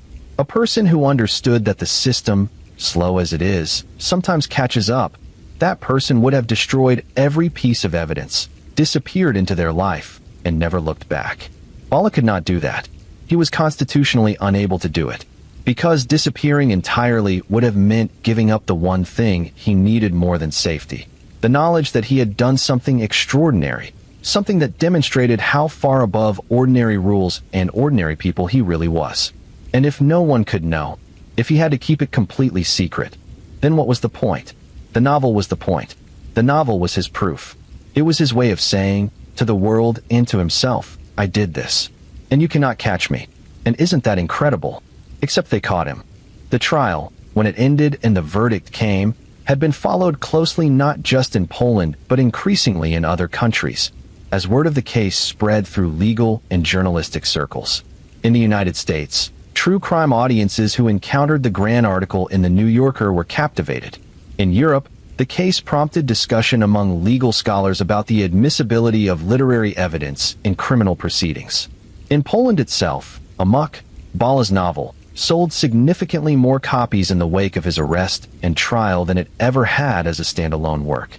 Readers who had never heard of Christian Bala before his arrest now rushed to find the book, searching its pages for the specific passages that investigators had found so disturbing, reading it with the particular double vision that true crime produces, seeing it simultaneously as fiction and as something else, something more troubling. And what did they find, those readers who came to Amok after the trial? They found exactly what the investigators had found. A dark, intelligent, provocative work of fiction whose narrator was recognizably close to its author, in psychology, in philosophy, in lifestyle, in the specific quality of his contempt for the people around him. A work that was, on the surface, a noir novel about sex and violence and philosophical excess. And beneath the surface, if you knew what to look for, something that shimmered with a different kind of energy entirely. The energy of memory, not imagination. Memory. In 2017, the story of Christian Bala made it to the screen. A Polish director named Casio Adamek made a film also called Amok, a dramatization of the events surrounding the case. Bala, still in prison, had sold the rights to his life story to the film's producers. He had participated in its development, providing materials and permission to use his name. The Yanishevsky family had opposed the film, arguing that it violated their rights and further exploited the tragedy of Dariush's death for entertainment. The film carried a paradoxical disclaimer. All characters, except Christian Bala, and events depicted in this film are entirely fictitious. A disclaimer that tried, impossibly, to thread the needle between the real and the fictional in a story where that needle had long since been lost. In 2018, a Hollywood film called Dark Crimes was released, starring Jim Carrey in a rare dramatic role. It was inspired by David Grann's New Yorker article and the Bala case. It was, by most critical assessments, not a great film. It tried to dramatize a story that was already stranger and more dramatic than anything a screenwriter could invent, and it could not quite capture the specific quality of strangeness that the real case possessed. Because the real case possessed something that no dramatization can fully replicate, the fact that it was real. That a real man sat down and thought carefully about how to kill a real person, and then carried it out, and then, incredibly, sat down and wrote about it, and then walked around for years carrying the novel he had written about his own crime, signing copies at readings, discussing his literary themes with interviewers, being the author of Amok while also being the person who had given Amok its darkest material. That is not a plotline a screenwriter invents. That is something that happens in reality, and that reality, alone, has the authority to produce. Christian Bala continued to serve his 25-year sentence. He maintained his innocence throughout. He worked on a second novel, tentatively titled The Lyric. Whether that novel will ever see publication, whether it will be read, whether it will contain any of the same double-layered energy that made Amok so disturbing to investigators and readers alike, none of that is known. What is known is that in a courtroom in Wrocław in 2007, and again in 2008, a judge looked at everything that had been assembled about this case and reached a conclusion. The conclusion that one man had planned and directed the murder of another. That the motive had been jealousy, the specific, possessive, property-based jealousy of a man who could not accept that his estranged wife had moved on. That the murder had been committed with patience and calculation and a deliberateness that spoke to a certain kind of intelligence applied to a certain kind of darkness. And that the story of that murder had, in some fashion and to some extent, been written down in a novel called Amok. Now, let us go back to the beginning, because there is more to tell. There are layers of this story that we have not fully explored. The day of the disappearance, the weeks of captivity, the family's long wait, the detective's long investigation. Let us go back to the beginning and tell this story the way it deserves to be told. Slowly, carefully, from the inside. We need to talk about Dariusz Yanishevsky more. We need to spend more time with him, because in the telling of stories like this one, victims often get reduced to their deaths. They become the body in the river, the name in the file, the photograph held by a grieving father in a courtroom. And that reduction is an injustice to them. It is another kind of erasing. Dariusz Yanishevsky was born in 1965, which made him 35 years old in November of 2000 when he disappeared. He had grown up in Wrocław, the kind of person who is so naturally rooted in a place that you cannot imagine them anywhere else. Not because they lack curiosity or ambition, but because they have found, in the specific geography of their hometown, everything they need to build a life that feels genuinely their own. He was, people who knew him said, exactly the kind of man who does not seek the spotlight, who does not need to be the loudest person in the room or the most important person in the conversation. He was present in the way that genuinely grounded people are present, fully there, fully engaged, fully himself, without the performing quality that self-conscious people often bring to their relationships. He had opened his advertising agency in Wrocław with the modest ambition of people who simply want to do their work well and be fairly compensated for it. His agency was not a glamorous operation. Advertising in post-communist Poland was not yet the large, sophisticated industry it would eventually become. But it was honest work, and he was good at it. His clients trusted him. His employees liked him. In the small world of Wrocław's business community, he was known as a straightforward man. He played music. This detail matters more than it might seem, because music is not something people do when they are hiding from themselves. Music requires a kind of openness, a willingness to be heard. Dariusz played because he genuinely loved it, because in the time he spent making music he was entirely himself in a way that even honest work cannot always produce. His bandmates remembered him as someone who brought genuine joy to those sessions, someone who could lose himself in the sound and come out the other side relaxed and replenished. His marriage was complicated, as marriages sometimes are, but the complication was of the ordinary human variety. Two people working through the difficulties of building a shared life, experiencing friction and distance, and then working their way back toward each other. By the fall of 2000, by the accounts of people who knew them, Dariusz and his wife had done the working back. They were in a better place. They were making plans. Specifically, they were talking about adoption, about bringing a child into their home and their lives, about the future. That future was taken from him on a Monday morning in November. The phone call came to his office sometime that morning. One of his employees overheard pieces of it, the request about signs, the vagueness of the caller's purpose, the arranged meeting. Dariush did not seem alarmed. He was a businessman. He took calls from potential clients. He arranged meetings. This was the texture of his working life. He put on his coat. He told whoever was nearest that he was stepping out for a bit. A meeting, he said. Back soon. He was never back. What happened between the moment Dariush walked out of his office door on that Monday morning and the moment his body was discovered 4 weeks later in the Oder River is largely reconstructed from evidence and inference.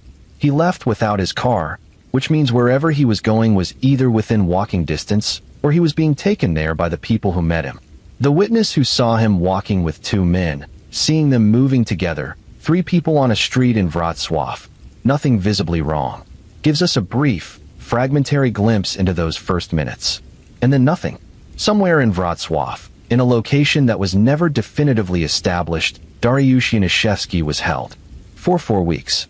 The medical evidence was clear. He had been starved. Not briefly, not incidentally, but systematically. The kind of starvation that takes days to produce the physical changes that were documented by the medical examiner is not accidental. Someone had chosen not to feed him. Someone had deliberately allowed the suffering of starvation to be part of what Dariusz experienced in those 4 weeks. This is perhaps the hardest part of the case to sit with. Not the death itself. Death, for all its horror, is finite. But the weeks before it. The 4 weeks during which a man who had been a musician and a businessman and a husband making adoption plans was held somewhere and starved and tortured while his wife waited at home and his employees came to work each day to a parking lot that held his empty car. What does a person think about during 4 weeks of captivity? What does a person hold on to? What do they tell themselves in the darkness of wherever they are being held, with the rope tied on their wrists and the hunger gnawing at their body, when they do not know whether anyone is looking for them, do not know whether anyone will find them, do not know how this ends? We cannot know. Those 4 weeks exist only as evidence, as marks on a body, as a timeline of absence in someone else's calendar. But they deserve to be acknowledged, not passed over in the rush to the detective and the novel and the trial. They deserve to be acknowledged as something that happened, fully and horribly, to a person who deserved none of it. Dariusz Janaszewski deserved none of it. His wife described the weeks of his disappearance as a kind of suspended time. Every morning she woke up thinking this might be the day he came home. Every phone call might be the call. Every knock on the door might mean something. And then December 10th arrived, and she answered the door to the police officers standing on her step, and the suspended time ended in the worst possible way. His father, Tadeusz, described a grief that did not go away, that could not go away, because there was no body of knowledge, no explanation, no account, no justice, that could fill the space where the answer should have been. For years, while the case was cold, while the file sat closed in a cabinet in the Wrocław Police Department, Tadeusz Janaszewski had no explanation for why his son had been taken from him and who had done the taking. He had a cross on the bank of a river and a photograph and a silence where the answer should have been. When Jacek Wróblewski reopened the case, when the arrest came, when the trial finally proceeded, each of these developments was a complicated kind of relief for Dariusz's family. Complicated because they brought information but not comfort. Because knowing what had happened, knowing that a jealous, arrogant man had decided that his estranged wife's brief connection to Dariusz made Dariusz deserving of death, did not make the grief smaller. It made it more sharply outlined. It gave the shapeless horror of loss a specific face and a specific name and a specific reason, and that specificity was, in some ways, worse than the uncertainty had been. Tadeusz Janaszewski sat in the courtroom with his son's photograph. He sat through the testimony about the phone and the phone card and the novel. He sat through the defense's arguments about the nature of fiction. He sat through the complicated legal maneuvering of a case that was, in part, a philosophical debate about whether a novelist can be held accountable for the darkness in their work. And then he heard the verdict and he said, very quietly, "Justice was served, but the verdict will never be adequate to the crime. Nothing will bring my son back.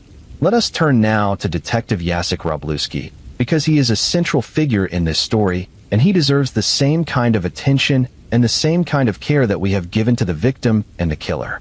Because detectives are the unsung protagonists of cases like this one. The people who do the slow, unglamorous, necessary work of turning a collection of unexplained events into a story with a beginning and a middle and an end. Jacek Wroblewski was not a famous detective.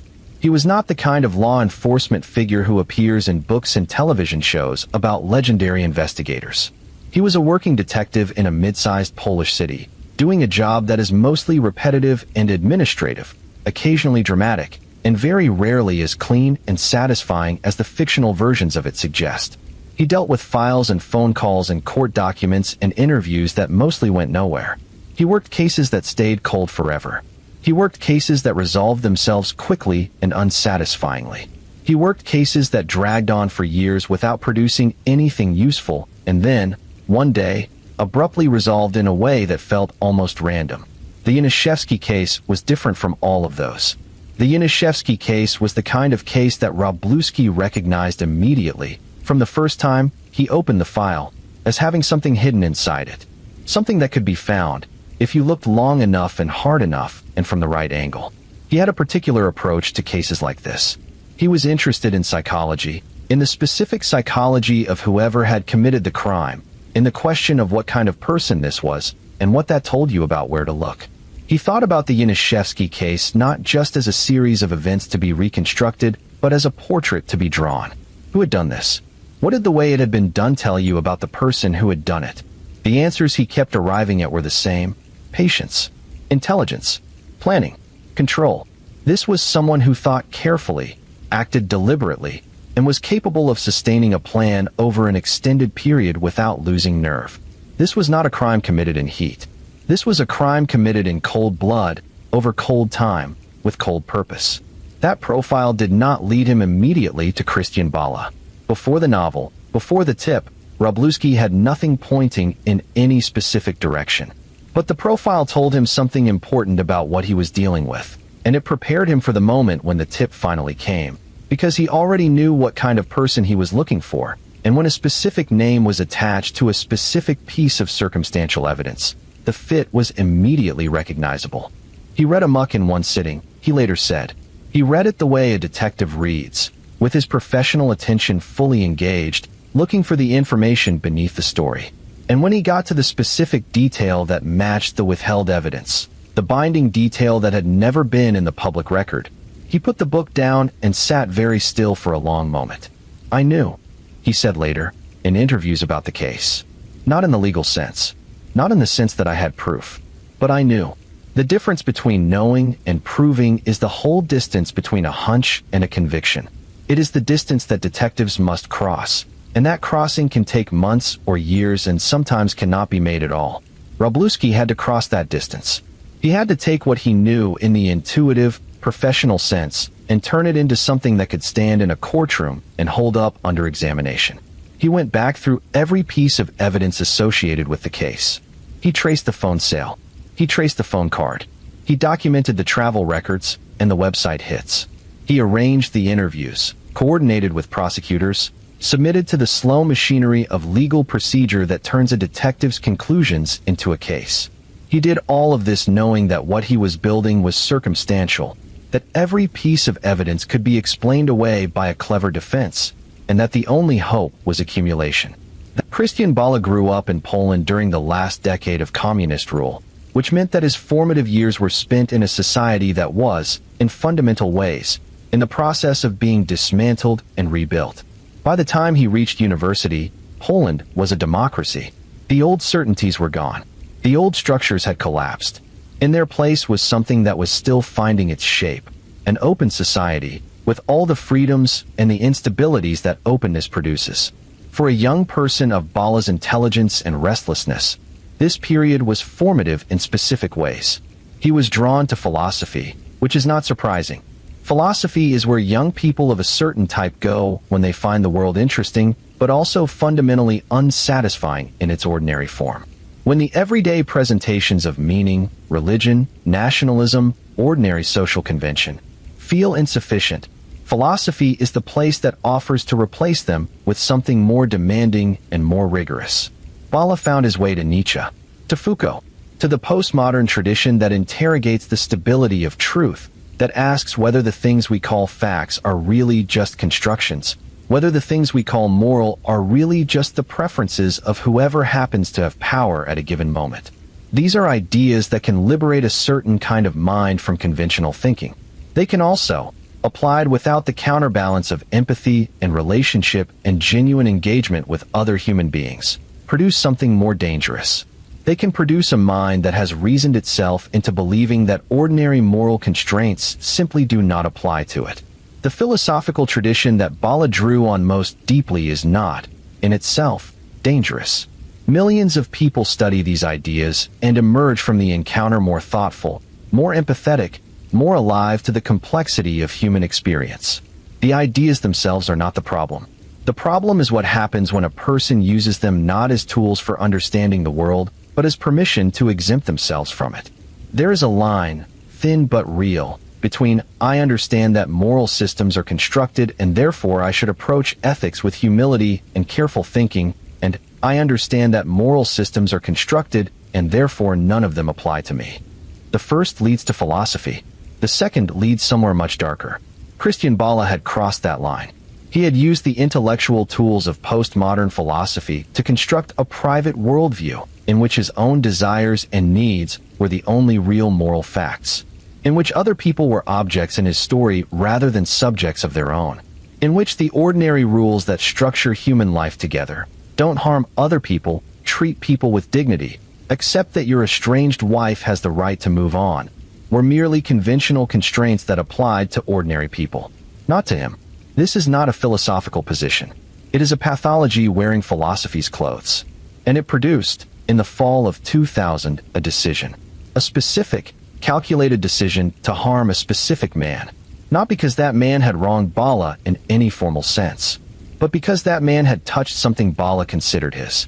Because Dariush Yanishevsky had spent a night in a hotel with a woman who was, in Bala's inner cosmology, still his wife. Still his. Even though the marriage was over. Even though she had moved on. Even though she had the full, legal, human right to live her own life. None of that mattered to Bala. What mattered was the transgression. And the response to the transgression. Let us talk about the planning. Because this is the part of the case that investigators found both most incriminating and most chilling. The careful, patient, step-by-step planning that produced the luring phone call, and the false meeting, and the captivity, and the eventual death, and the disposal of the body, and the sale of the phone, and the monitoring of the investigation from internet cafes in Asia. Each step deliberate. Each step thought through. Each step connected to the next in a chain that was designed, from the very beginning, to resist unraveling. He had used a prepaid phone card for the calls to Yanishevsky's office and phone on the morning of the disappearance. Prepaid cards are untraceable in the most basic sense. They are not registered to anyone. They can be purchased with cash, and the calls made from them leave no direct link to a specific person. But the cards are not entirely untraceable, as investigators discovered, because the card used to call Yanishevsky was also used, on the same day, to make calls to Bala's personal contacts. Calls to his girlfriend. Calls to his parents. As if the card was simply a tool Bala was using for the day, and he used it for both the criminal purpose and the ordinary purpose of staying in touch with the people in his life. This is the kind of mistake that intelligent criminals make more often than stupid ones, because it is not a stupid mistake. It is an arrogant one. It is the mistake of someone who is so confident in the invisibility of their plan that they become careless with its edges. Who uses the anonymous phone card to arrange a murder, and then uses the same card to call their girlfriend because they were already using it, and the card was right there. Who treats the tool of the crime with the same casualness as any other tool of daily life. He also sold the phone under his own account. Dariush Yanishevsky's phone, which he had apparently taken as some kind of trophy or gesture or simply because it was there, he sold on an internet auction site 4 days after Yanishevsky disappeared, before the body was even found, before there was officially a murder, before anyone had connected Bala's name to Yanishevsky's disappearance, under an account registered to Christian Bala, his real name, not Crispy, his travel nickname, his actual, legal name. Why would he do this? Why would someone who had planned every other aspect of the crime so carefully make such an elementary mistake at this stage? The answer, again, is arrogance. The investigation had not yet begun. The body had not yet been found. Bala presumably believed that the case would be filed as a missing persons matter, that people who disappeared sometimes reappeared and sometimes did not, and that without a body and without a connection to anyone specific, the police would have nothing to work with. He did not think anyone would ever look at the phone sale. He did not think it mattered. He thought the careful parts of the plan, the prepaid phone card, the false pretext for the meeting, the remote location of the captivity, the disposal of the body in the river, were sufficient. He thought the sloppy parts would never be examined. He was wrong.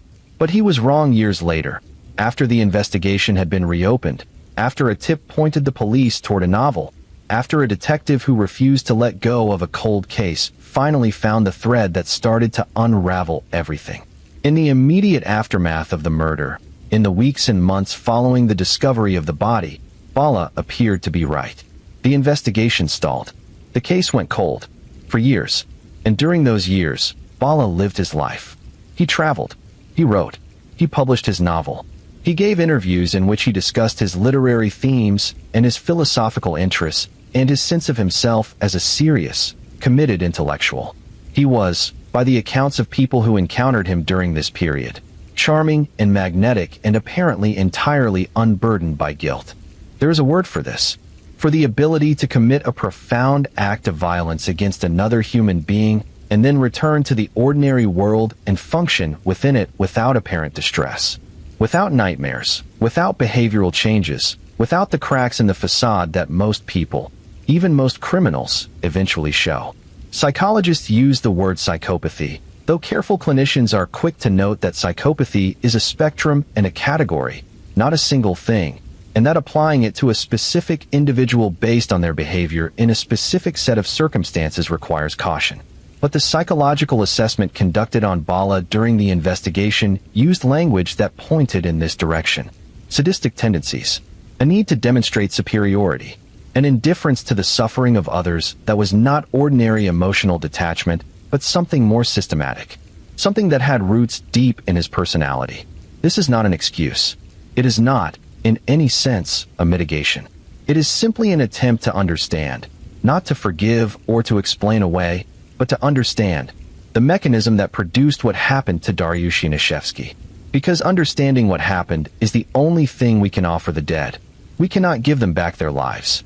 We cannot undo the 4 weeks of captivity, the starvation, the torture, the cold water. We cannot give Tadeusz Yanishevsky his son back, cannot give Dariush's wife the future they were planning, cannot give the music back to the band that played without him after he was gone. We cannot undo any of it. But we can understand it. We can look at it clearly and carefully and without the flinching that horror sometimes produces, and we can say, this is what happened, and this is why, and this is the person who did it, and this is what it cost. Now let us return to Detective Wroblewski and to the specific process by which the investigation moved from cold case to arrest. Because that process is itself remarkable, a piece of investigative detective work that required not just skill and dedication, but a specific kind of creative thinking.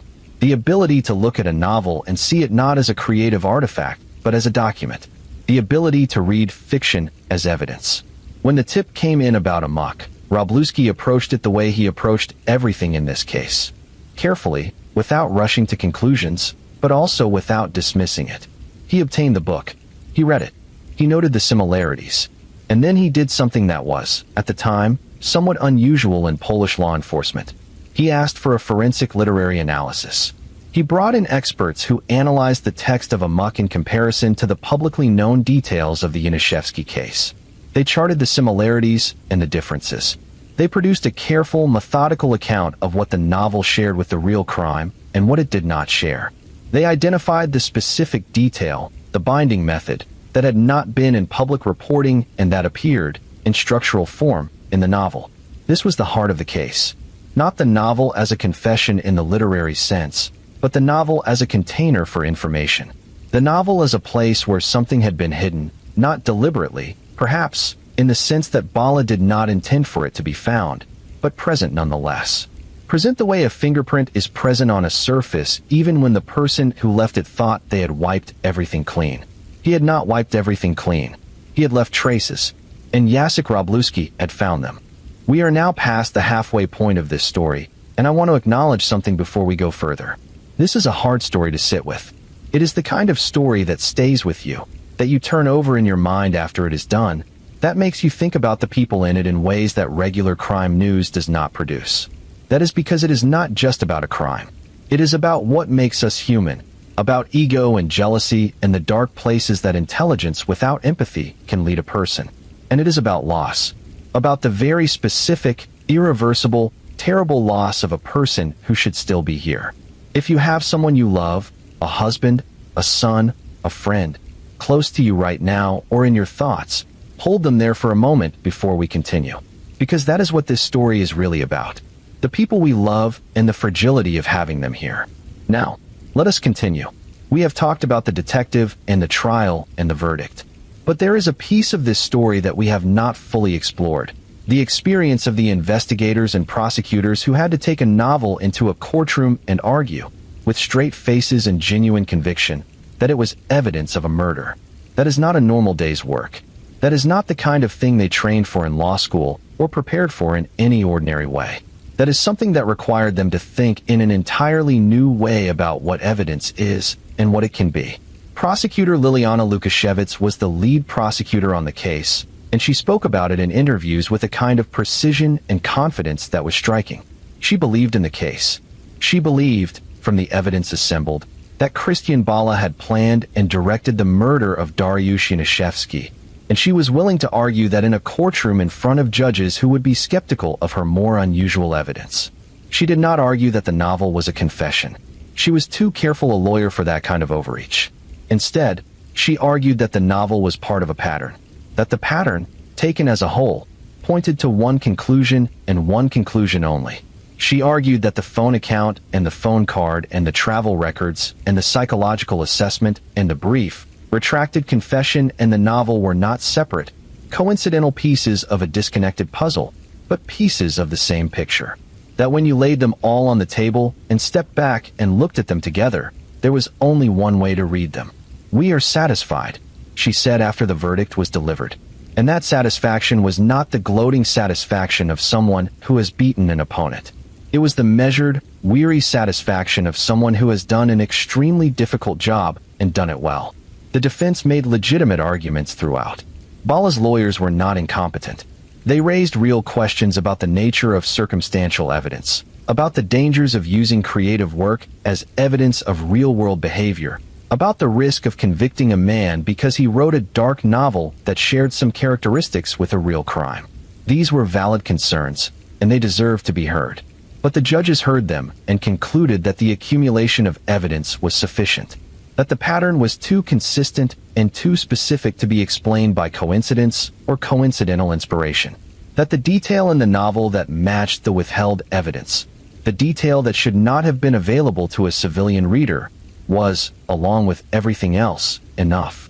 The verdict came down and Bala went to prison, and the family of Dariusz Yanishevsky received what justice could offer them, which was a verdict, a sentence, a public acknowledgement of what had been done, while knowing, as all families of murder victims know, that the one thing they actually needed could not be given to them. Let us talk now about the aftermath of the trial on Bala himself, because this is a piece of the story that is both disturbing and, in a strange way, clarifying. After the conviction, after the appeal and the retrial and the second conviction, Christian Bala remained in the Polish prison system serving his 25-year sentence. He continued to maintain his innocence. He continued to insist that he had never met Dariusz Yanishevsky, that he had not been involved in his death, that the evidence against him was circumstantial and misinterpreted, and that the novel, his novel, had been treated in a way that was fundamentally unjust to the freedom of literary expression. He also continued to write.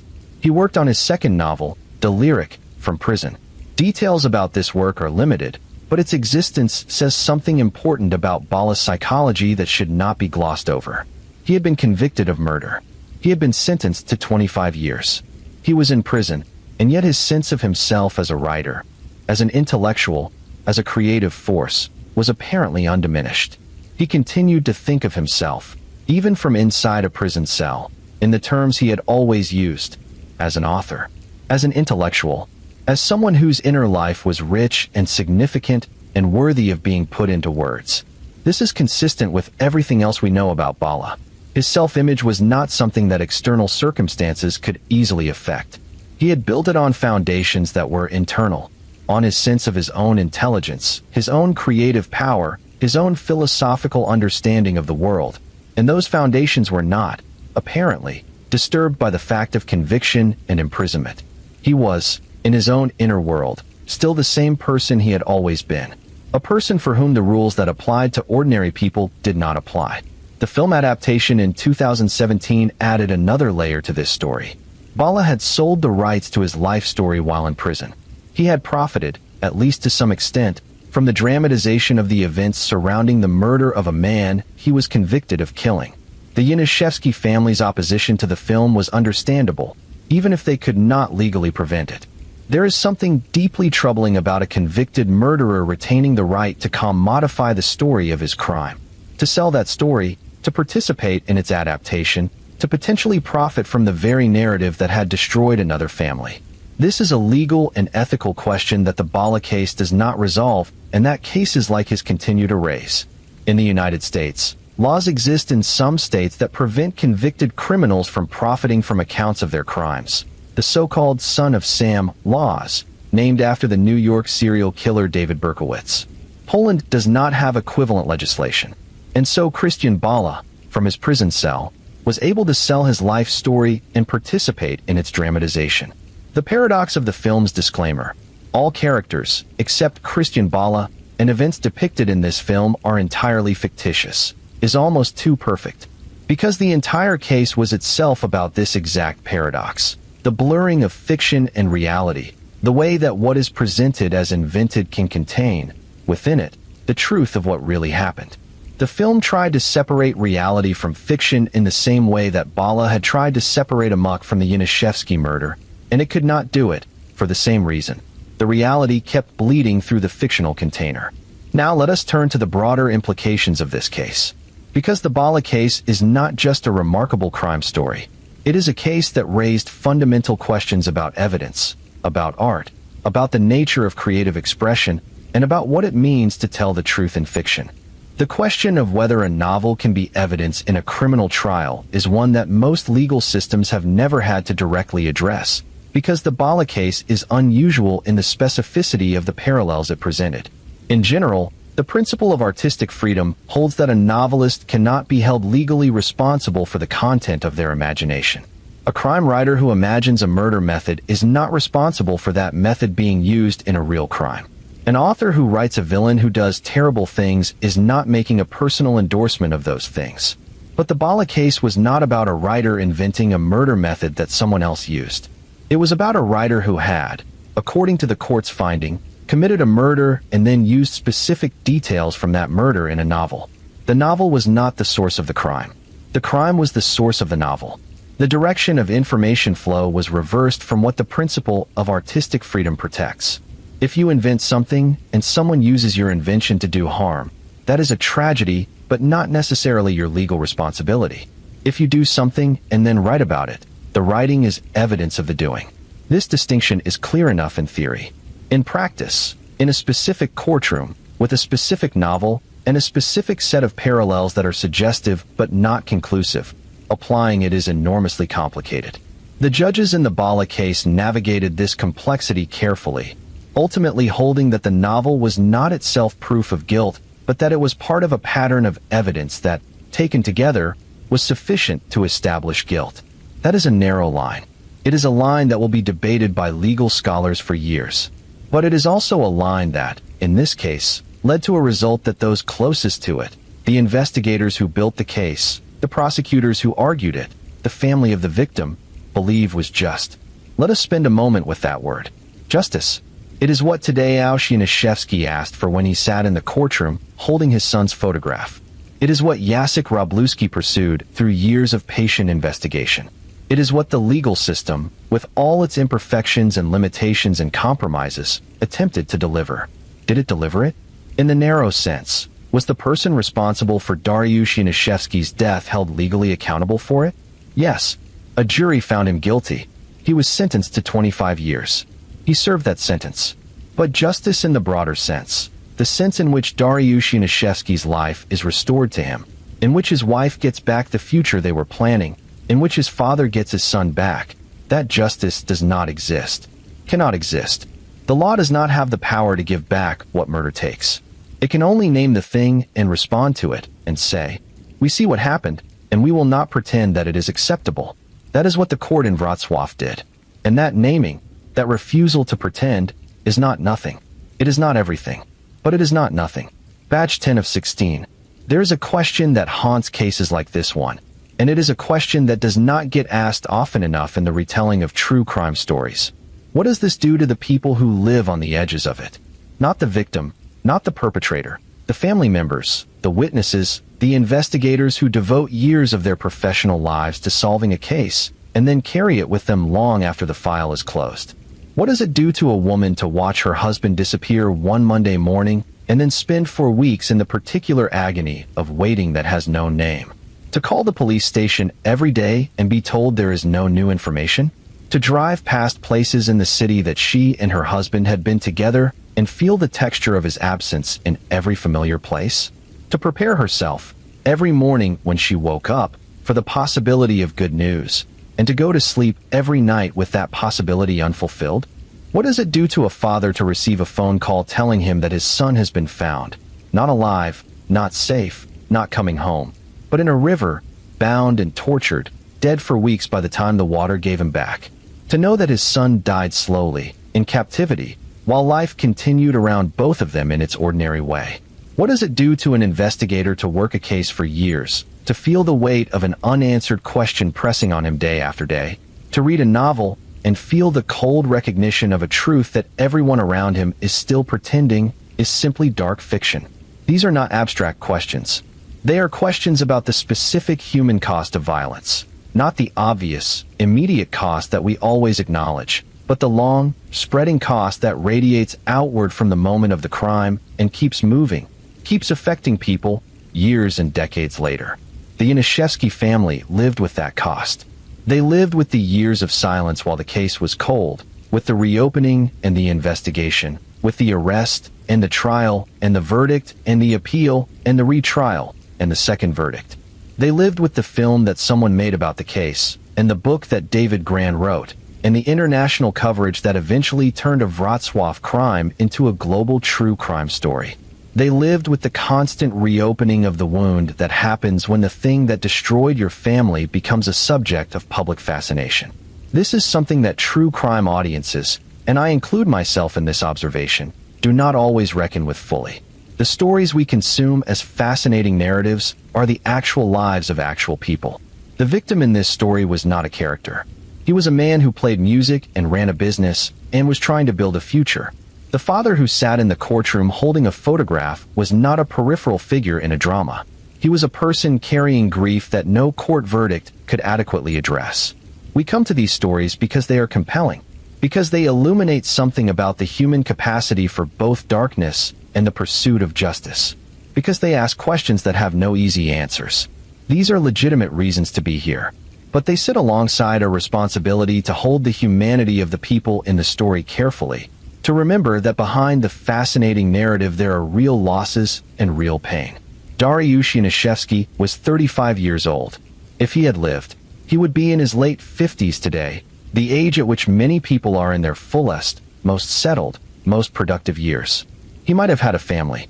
His plans for adoption might have become real. His music might have taken him somewhere he had not yet imagined. His advertising agency might have grown into something larger, or he might have sold it and done something else entirely. The way people who are genuinely alive keep reinventing themselves as the world changes around them.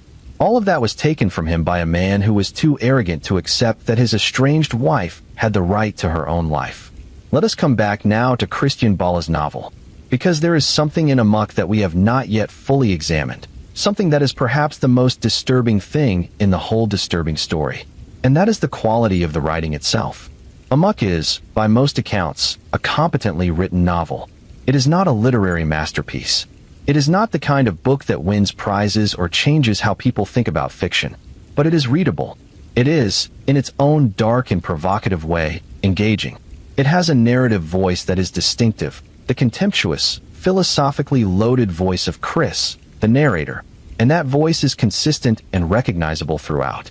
This means that Christian Bala was, in some genuine sense, a writer.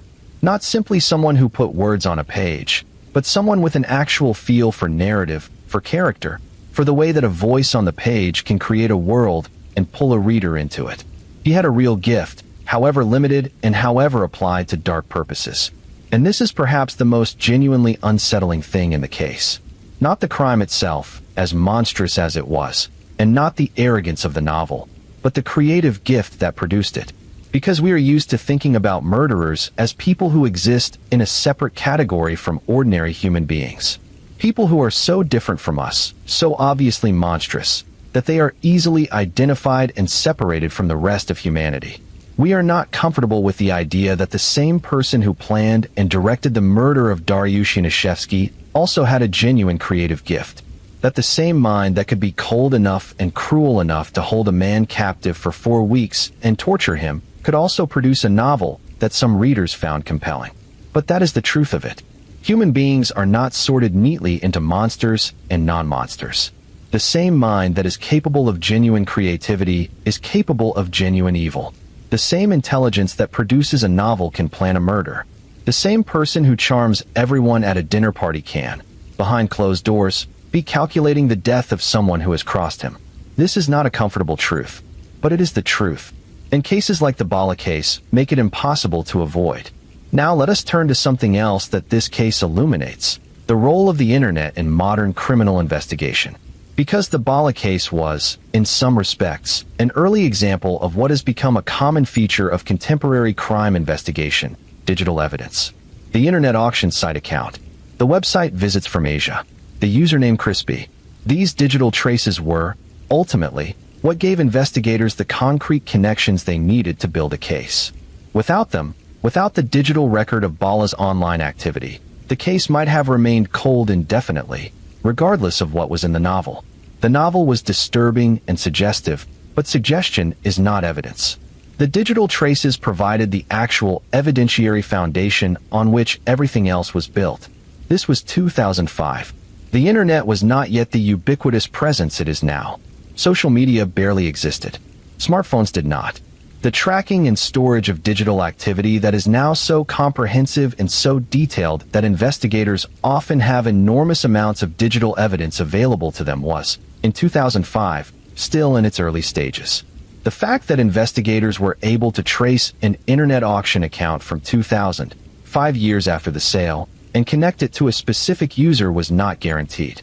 It required access to records that the platform had retained, and it required investigators who understood that this kind of digital evidence existed and could be pursued.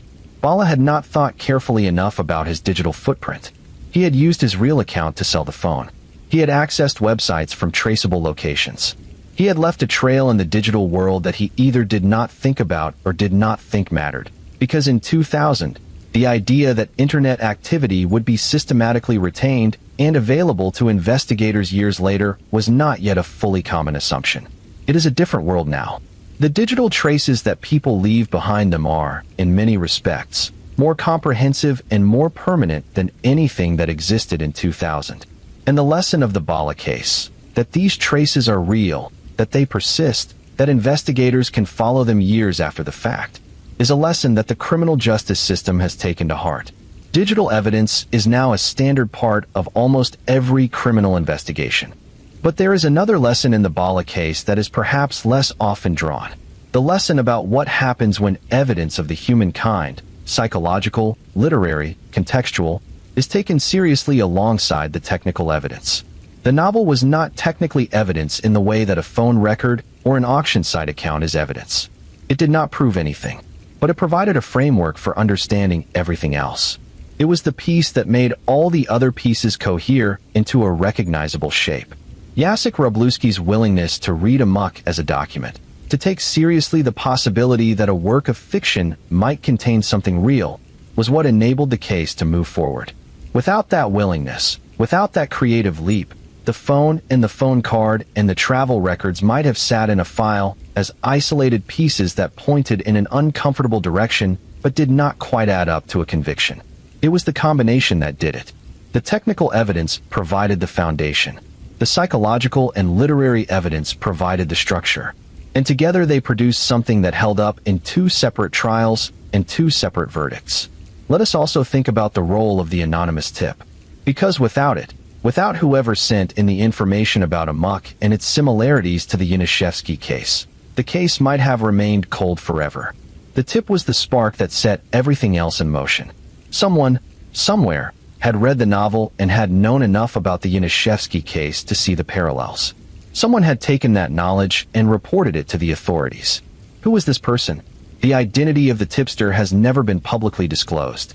They remain one of the unnamed characters in this story, the person who saw the connection and said something, who believed, perhaps, that seeing the connection imposed an obligation to act on it, who looked at a novel and a real crime and said, out loud or in writing, these are the same.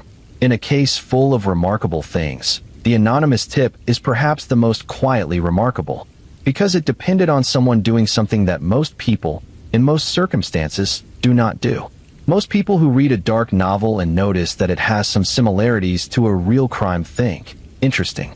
They do not call the police. They do not write a letter or send an email. They think, what a strange coincidence, and they move on.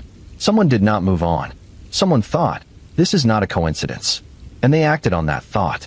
That someone, whoever they were, changed everything that followed. Let us now go deeper into the psychology of jealousy. Because jealousy is the engine of this story. It is the fuel that ran the whole terrible machine from the moment Christian Bala received his private investigator's report to the moment Dariush Yanishevsky's body was found in the Oder River. And jealousy, real, pathological, possessive jealousy of the kind that the judge in this case described as Bala's governing emotion, is a thing worth understanding precisely because it is not actually rare. What is rare is the degree to which Bala took it. But the feeling itself, the tightening in the chest when you learn that someone you once loved has moved on, that is human. That is recognizable. That is the feeling that millions of people experience every day in the ordinary dissolution of ordinary relationships. The difference between ordinary jealousy and what Bala experienced, and what he did, is the presence or absence of what psychologists sometimes call emotional regulation and what the rest of us might simply call the ability to feel a thing without acting on it destructively.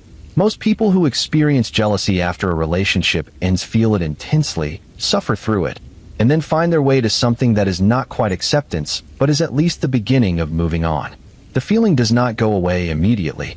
It fades, slowly and unevenly, over time. Bala could not do that. Whether because of the specific configuration of his psychology, or because of the way he had trained his mind to regard other people as objects, or because of some combination of these things and others we cannot fully know, he could not regulate the feeling. He could not contain it.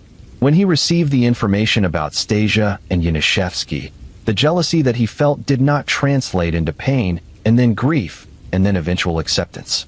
It translated directly into rage, and then into planning, and then into action. And the action he took was not impulsive. That is the thing that separates it from even the most extreme, ordinary acts of jealousy-driven violence. He did not drive to Yanishevsky's office that same day and confront him. He did not show up at the hotel. He did not do any of the things that jealous people do when jealousy briefly overwhelms their better judgment and they do something they regret. He planned. He waited. He organized. He secured resources. He arranged the false pretext for the meeting. He arranged the people who would help him. He set up the phone card and the public phone booth. He waited until the moment was right. The planning took weeks, possibly months. He was, during all of that time, carrying the information about what he intended to do while continuing to present himself to the world as an ordinary person. Going to parties, having conversations, pursuing his intellectual and creative interests, all while planning the abduction and killing of a specific man. The ability to do this, to hold a murderous intention inside a functioning ordinary life for an extended period, is not common. It requires a specific kind of compartmentalization that most people cannot sustain. For most people, the gap between intention and action is uncomfortable, painful, destabilizing. They cannot think clearly about anything else while holding something like that in their heads. They become distracted, anxious, behaviorally erratic in ways that other people eventually notice. Bala, apparently, did not. He was, by all accounts, entirely normal during the period leading up to the murder. Normal in the sense that the people around him noticed nothing unusual, nothing that suggested he was carrying anything heavier than the ordinary burdens of a person going through the end of a marriage and the instabilities of a business career that had not gone as planned. This is the signature of a specific kind of personality that psychologists have spent considerable time studying. The ability to present a normal face to the world while harboring, internally, something very different. It is the signature that appears again and again in cases of calculated, premeditated violence, not the impulsive, hot-blooded violence that leaves obvious behavioral traces in the days before, but the cold, patient violence that leaves almost no traces at all. Now let us talk about the period after the murder. Because one of the things that is most striking about Bala's behavior after Yanishevsky's death is not just that he appeared normal, but that he appeared, by some accounts, energized. He traveled. He wrote. He engaged enthusiastically with his intellectual interests. He was working on a novel that was, in some fundamental way, the product of what he had done. He was taking the worst thing he had ever done and transmuting it into something he could present to the world as a creative achievement. This transmutation is worth examining for a moment. The idea that violence can be aestheticized, that it can be turned into art, is not new. Literature and film are full of it. Crime writers turn murder into narrative. Playwrights turn tragedy into drama. The impulse to make art out of the darkest human experiences is ancient and probably inevitable, because art is one of the ways that human beings process experience that is too large or too overwhelming to process in any other way. But what Bala did was different from this in a fundamental way. He was not a novelist who imagined violence and turned it into fiction. He was a person who had committed real violence and then turned it into fiction while continuing to benefit from the distance that fiction provides. He was using the formal properties of literature, the deniability, the creative license, the social legitimacy that attaches to authors and their work as cover, not for healing or processing or authentic creative engagement with difficult material, but as camouflage. The novel was camouflage. The author persona was camouflage. The intellectual posturing about truth and illusion and the constructed nature of reality was camouflage. Behind all of it was a man who had done something specific and real and terrible, and who was using the language of art to make it disappear. Except it did not disappear. The camouflage was not, in the end, complete. The detail in the novel that should not have been there, the binding method, the specific cruelty of it, poked through the fictional surface like a bone through skin. And when Jacek Robluski found it, the whole careful construction began to come apart. Let us now look at the trial from the perspective of the judges. Because the judges in this case were asked to do something that judges are rarely asked to do, to perform a literary analysis as part of a legal proceeding, to read a novel and assess its significance as evidence, to weigh the creative freedom of a writer against the possibility that the writer's creativity had been fed by the reality of a crime they had committed. The panel of judges in the first trial, led by Judge Lydia Hojenska, approached this task with the kind of caution that it demanded. They were clear that the novel was not, in itself, proof. They were clear that literary parallels, however suggestive, do not constitute legal evidence of the same type as physical or documentary evidence. They were clear that the fictional Chris was not the same as the real Christian Bala, and that the fictional Mary was not the same as the real Dariusz Yanishevsky. But they were also clear that the novel could not be simply ignored, that it existed alongside all the other evidence, as part of a pattern that had to be accounted for. And when they weighed the totality of the evidence, the phone account and the phone card and the travel records and the retracted confession and the psychological assessment and the novel, they found that the pattern was clear enough and consistent enough to support a verdict of guilty. The evidence gathered gives sufficient basis to say that Christian Bala committed the crime of leading the killing of Dariusz Yanishevsky, Judge Hojenska said in her verdict statement. And she also said something about the novel, that the shared characteristics between Bala and the fictional Chris, shared psychological characteristics, life experiences, studying philosophy, parties, travel, were part of the picture, even if they were not the decisive element. This is careful and sophisticated reasoning. It does not say that fiction proves guilt. It says that fiction, in the specific context of this specific case, was one element among many in a pattern that pointed to guilt. It is a distinction that matters enormously for the broader question of literary freedom and legal accountability, and it is a distinction that the judges drew with precision. The verdict in the retrial, in 2008, maintained this reasoning and arrived at the same conclusion. Guilty. 25 years. What did Bala make of all of this? It is impossible to know with certainty, because after the retracted confession, he stopped speaking to prosecutors and maintained that silence throughout.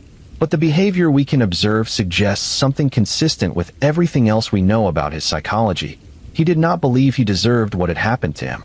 He did not experience the verdict as just. He maintained his innocence not, perhaps, because he literally believed himself innocent in the factual sense, but because his concept of what he had done, his internal accounting of the act, did not register as something that deserved punishment. He had done what he felt he had the right to do. He had responded to a transgression that he felt required a response. He had been, in his own internal logic, acting according to his principles that held that ordinary moral constraints did not apply to people of his caliber.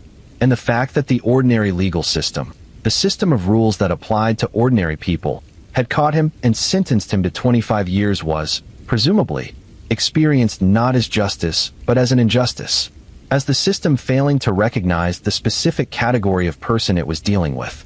This is, of course, the exact pathology of the narcissistic criminal, the inability to experience their own punishment as appropriate, the conviction that they are special enough that the rules should bend, the refusal to accept the verdict of the system they have violated.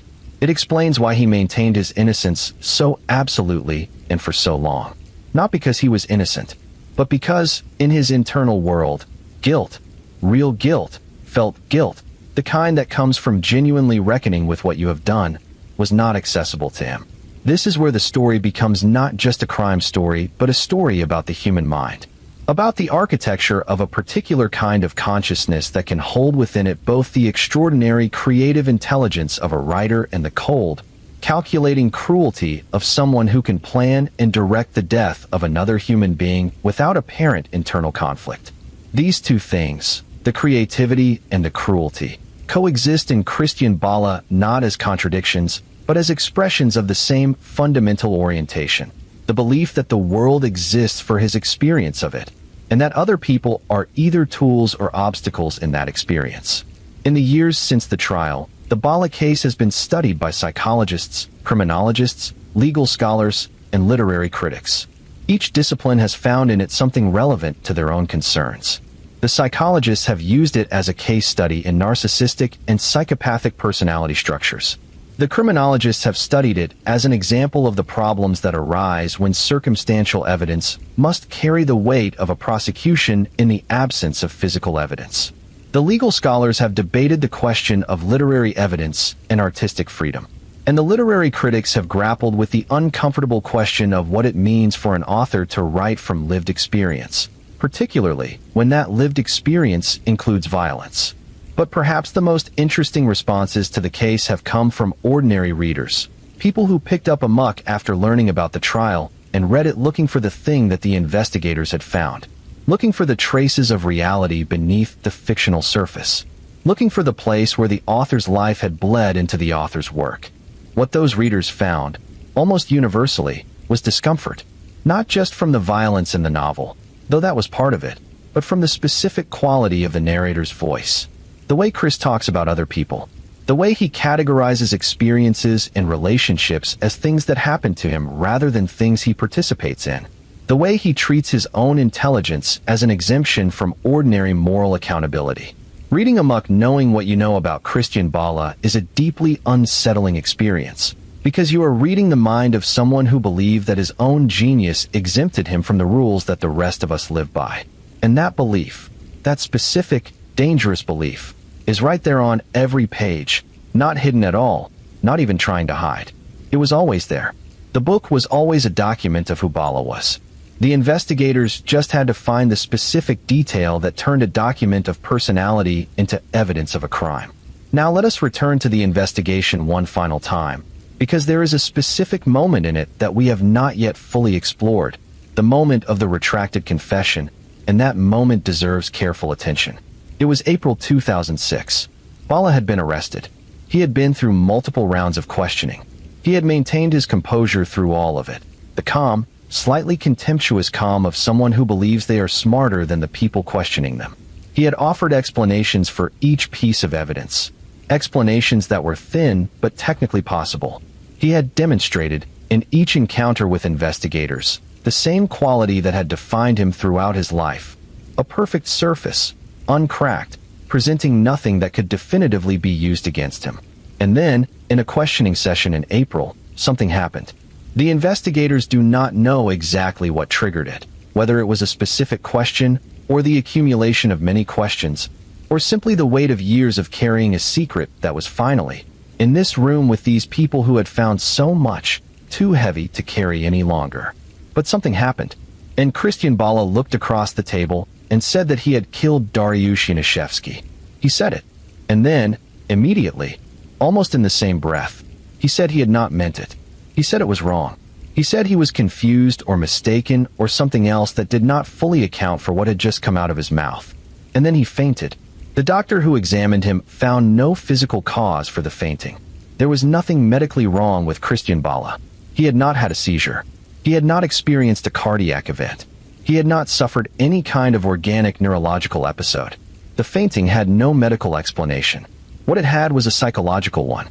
The body, sometimes, does what the mind cannot bear to do directly. When the mind encounters something that it cannot process, a truth too large, a shame too great, a moment of reckoning too sudden, the body sometimes shuts down, not as deception, as genuine overwhelm.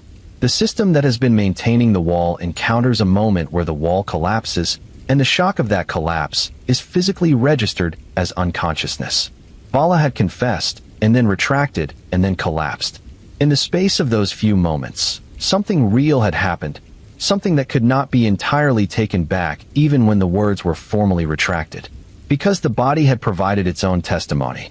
The body had said, in the language that bodies speak when words are being managed and controlled, "This is true, and the truth of it is too much to hold." After this, Bala went silent. He refused to speak further to prosecutors. He took refuge in silence, which is his legal right, and he maintained that silence through the remainder of the investigation and through the trial. He communicated through his lawyers. He maintained his formal innocence. He did not crack again. But that one moment in the questioning room in April 2006, that brief, impossible moment, stands in the record of this case as something that cannot be interpreted away. Something that says more, in its brevity and its terror, than any other single thing in the long, complicated, layered history of the Bala case. He said it. For one moment, he said it. And then he spent years trying to unsay it. Let us now, as we move into the final portions of this story, spend some time on what this case means for the world beyond Poland. Because the Bala case, as it traveled internationally through David Grann's article and the subsequent film adaptations, resonated far beyond its origins. It became a case that people in very different countries and very different contexts found deeply relevant to their own concerns.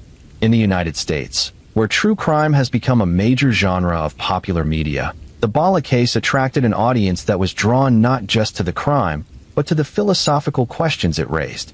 Can art be evidence? Can the imagination incriminate? These questions resonated with American audiences in part because the United States has its own complicated history of cases where the line between fiction and reality has been legally contested. Cases where song lyrics, novels, or other creative works have been introduced as evidence in criminal trials with varying degrees of success. The broader principle that courts in the United States have generally applied is that creative work can be relevant evidence when it speaks directly to the facts of a specific case, rather than as a general reflection of a person's character or imagination. The standard is narrow and demanding. Simply writing dark fiction is not evidence of dark behavior. But writing fiction that contains specific information about a specific crime that could only be known to the perpetrator is a different matter. The Bala case exemplifies this narrower standard with unusual clarity. The general dark themes of Amok were not, in themselves, what the prosecutors pointed to. It was the specific detail, the binding method, the online sale of evidence, that was specific enough to constitute more than just dark imagination. In the United Kingdom, the case resonated with audiences who were familiar with similar debates in their own legal history. British courts have dealt with cases where diaries, letters, and other personal writings have been introduced as evidence, and the principle that personal expression can reveal truth, that what people write, even in private, reflects what they know and what they have done, is an established part of British legal tradition. In Australia, in Canada, in Germany, in France, wherever the case traveled, it found audiences who recognized in it something that transcended its specific Polish context. The universal concerns, jealousy, ego, violence, art, justice, and the strange, uncomfortable question of where the line falls between what we imagine and what we do. And then there is the question that every reader of every true crime story eventually faces. Why do we care? Why do we spend hours listening to stories about violence and death and the worst things that human beings do to each other?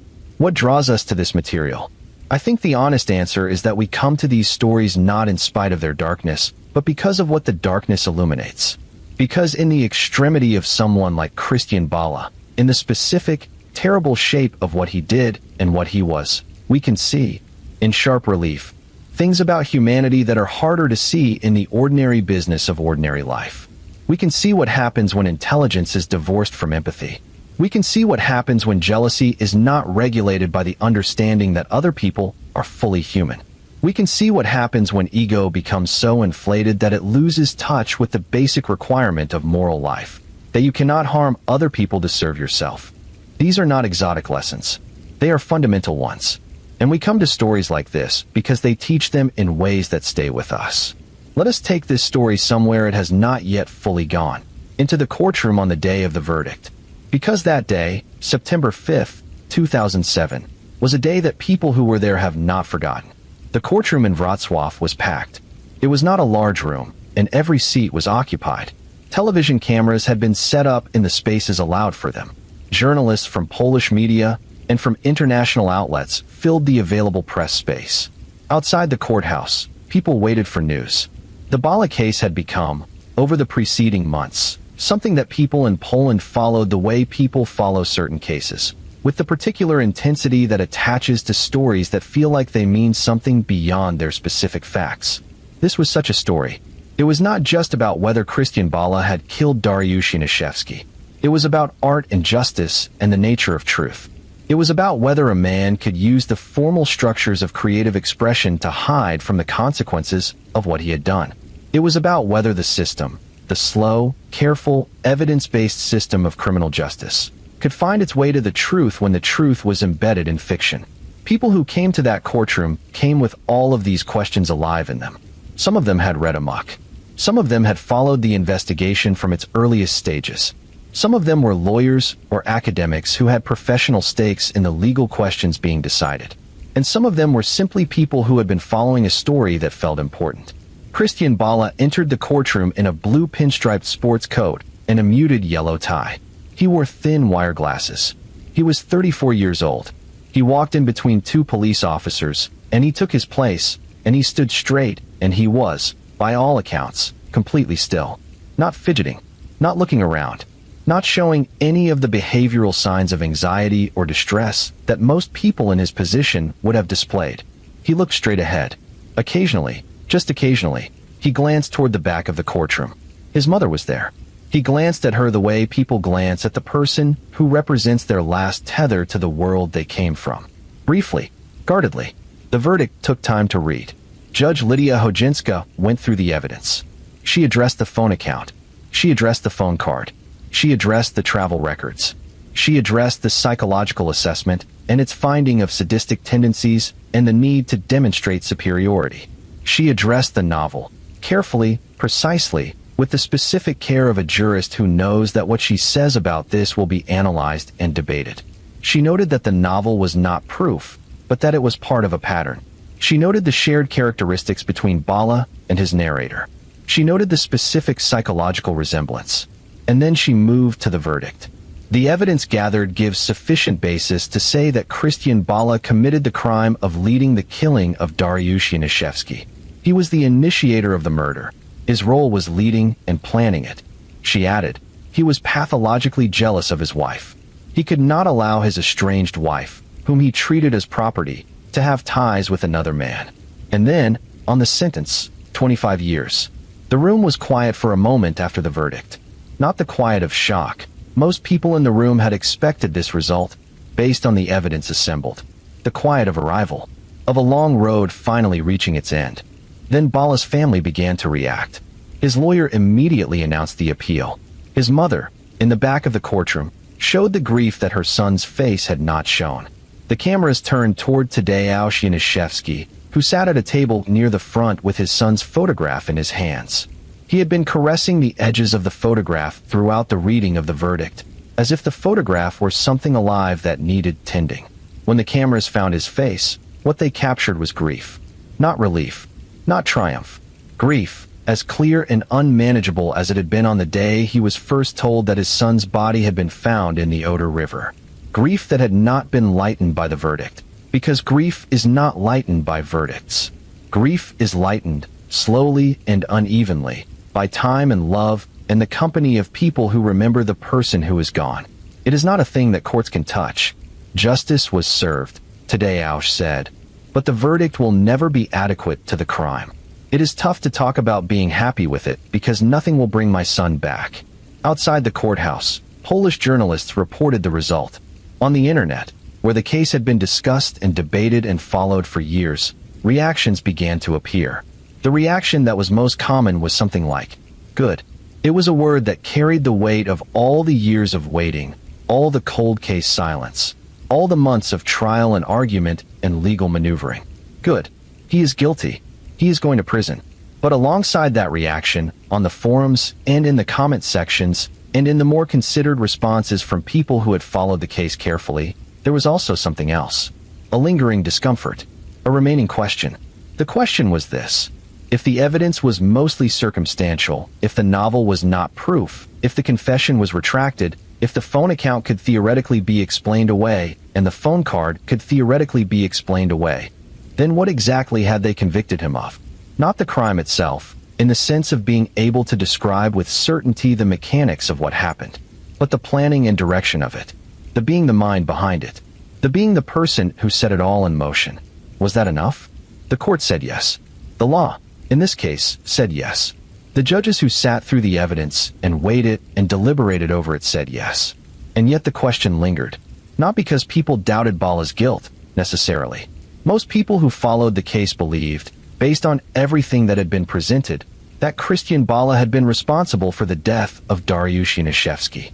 But because the mechanisms of proof in this case were unusual enough, specific enough to this particular set of facts, that it was possible to understand both why the conviction happened and why it might have gone differently. This is the edge of justice that most people prefer not to think about.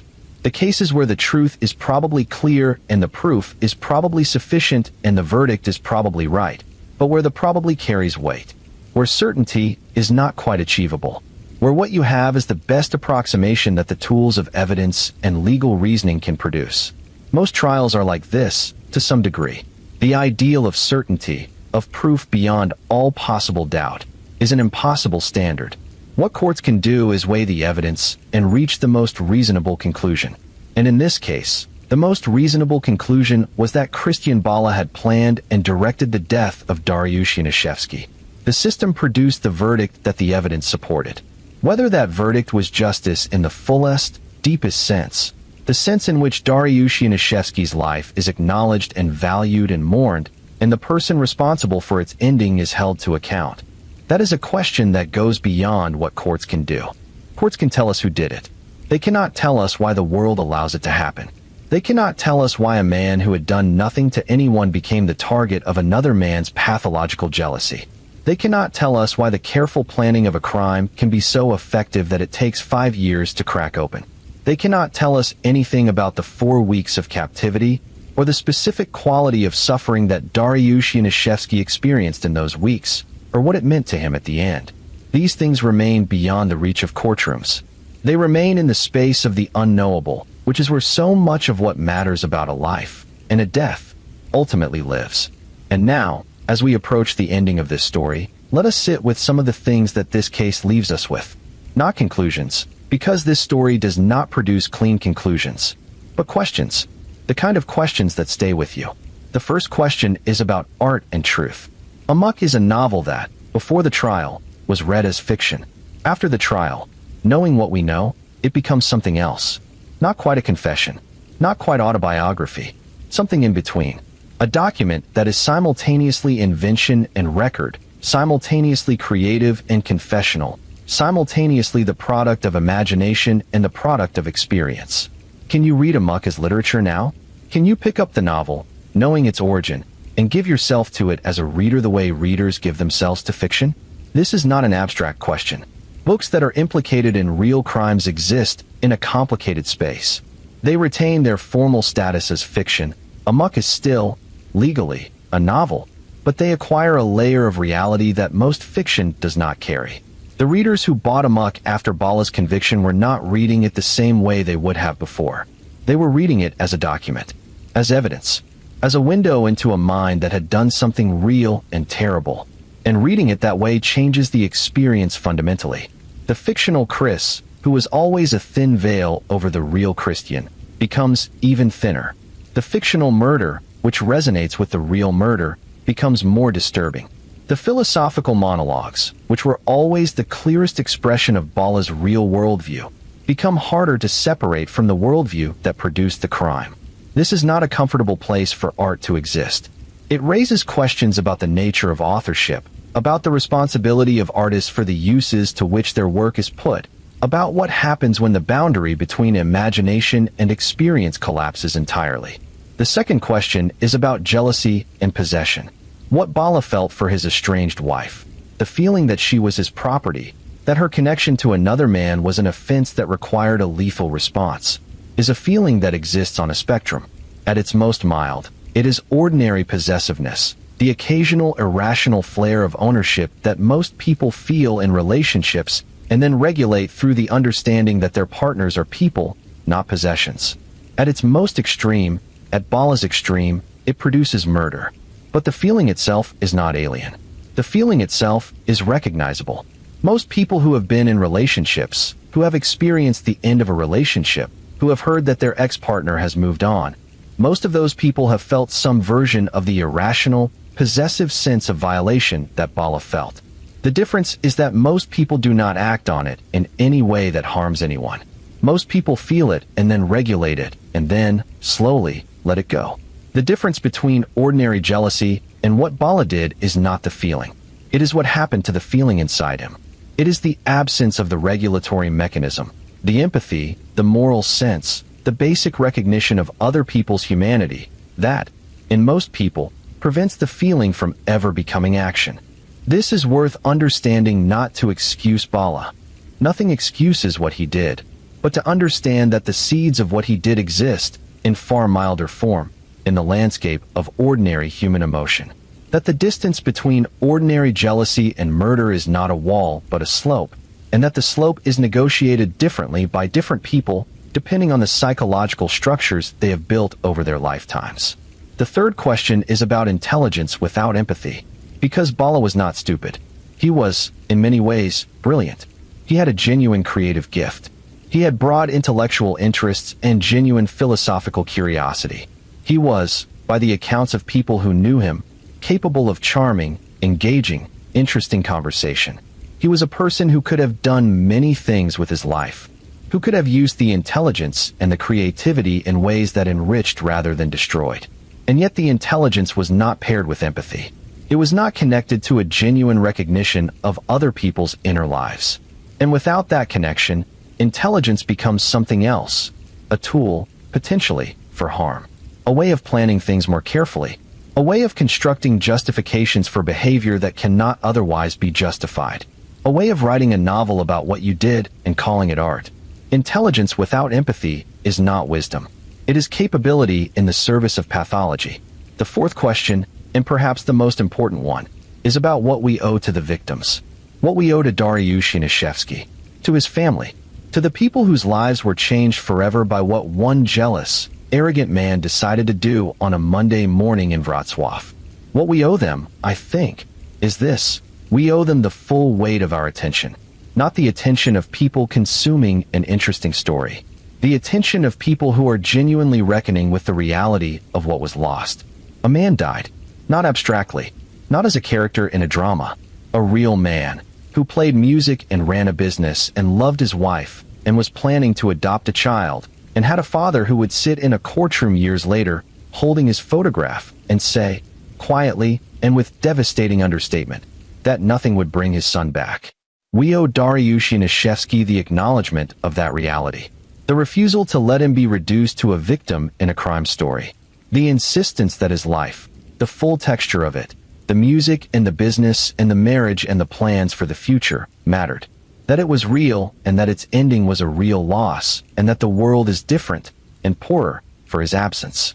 And we owe the same to his father, Tadeusz, who has lived all the years since 2000 with the particular and relentless grief of a parent who has outlived their child, who has sat through investigations and trials and appeals and retrials and film adaptations and international coverage in all the various ways in which the world has processed and retold and consumed the story of his son's death, who has endured all of that while carrying, privately and continuously, the grief that none of it touches. We owe them both something more than fascination. We owe them the recognition that this story is not primarily a story about Christian Bala. It is a story about Dariush Yanishevsky, about a good man who deserved a full life and was denied it, about the family that has lived in his absence ever since. Now let us turn, one final time, to the questions that the case leaves open, because not everything in the Bala case was resolved by the verdict and the sentence. There are things that remain unclear, things that probably will never be known. Who were the other people involved? The court noted that Bala had planned and directed the murder, but that it was unclear who had actually carried it out. There had to have been people who physically abducted Yanishevsky, who held him during the 4 weeks of captivity, who carried him to the river. Who were these people? Were they ever identified? Were they ever charged? The short answer is, not publicly. The investigation focused on Bala as the organizer, and the prosecution built its case around his role as planner and director. The question of who else was involved, and whether those people were ever brought to account, is not something the public record addresses clearly. This matters.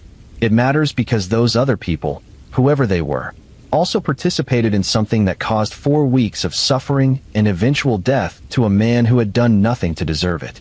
They also made choices. They also had the opportunity to say no, to walk away, to refuse to be part of what was being planned. And they did not. Where are they? Do they carry what they did with them? Do they think about the 4 weeks and the river and the man they were part of destroying?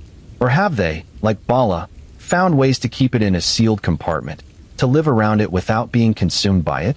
These are questions without answers, but they are questions worth asking. There is also the question of Bala's second novel, The Lyric, the work he has reportedly been developing in prison. What is it about? What does it contain? Has he, in the years since the conviction, arrived at any genuine reckoning with what he did?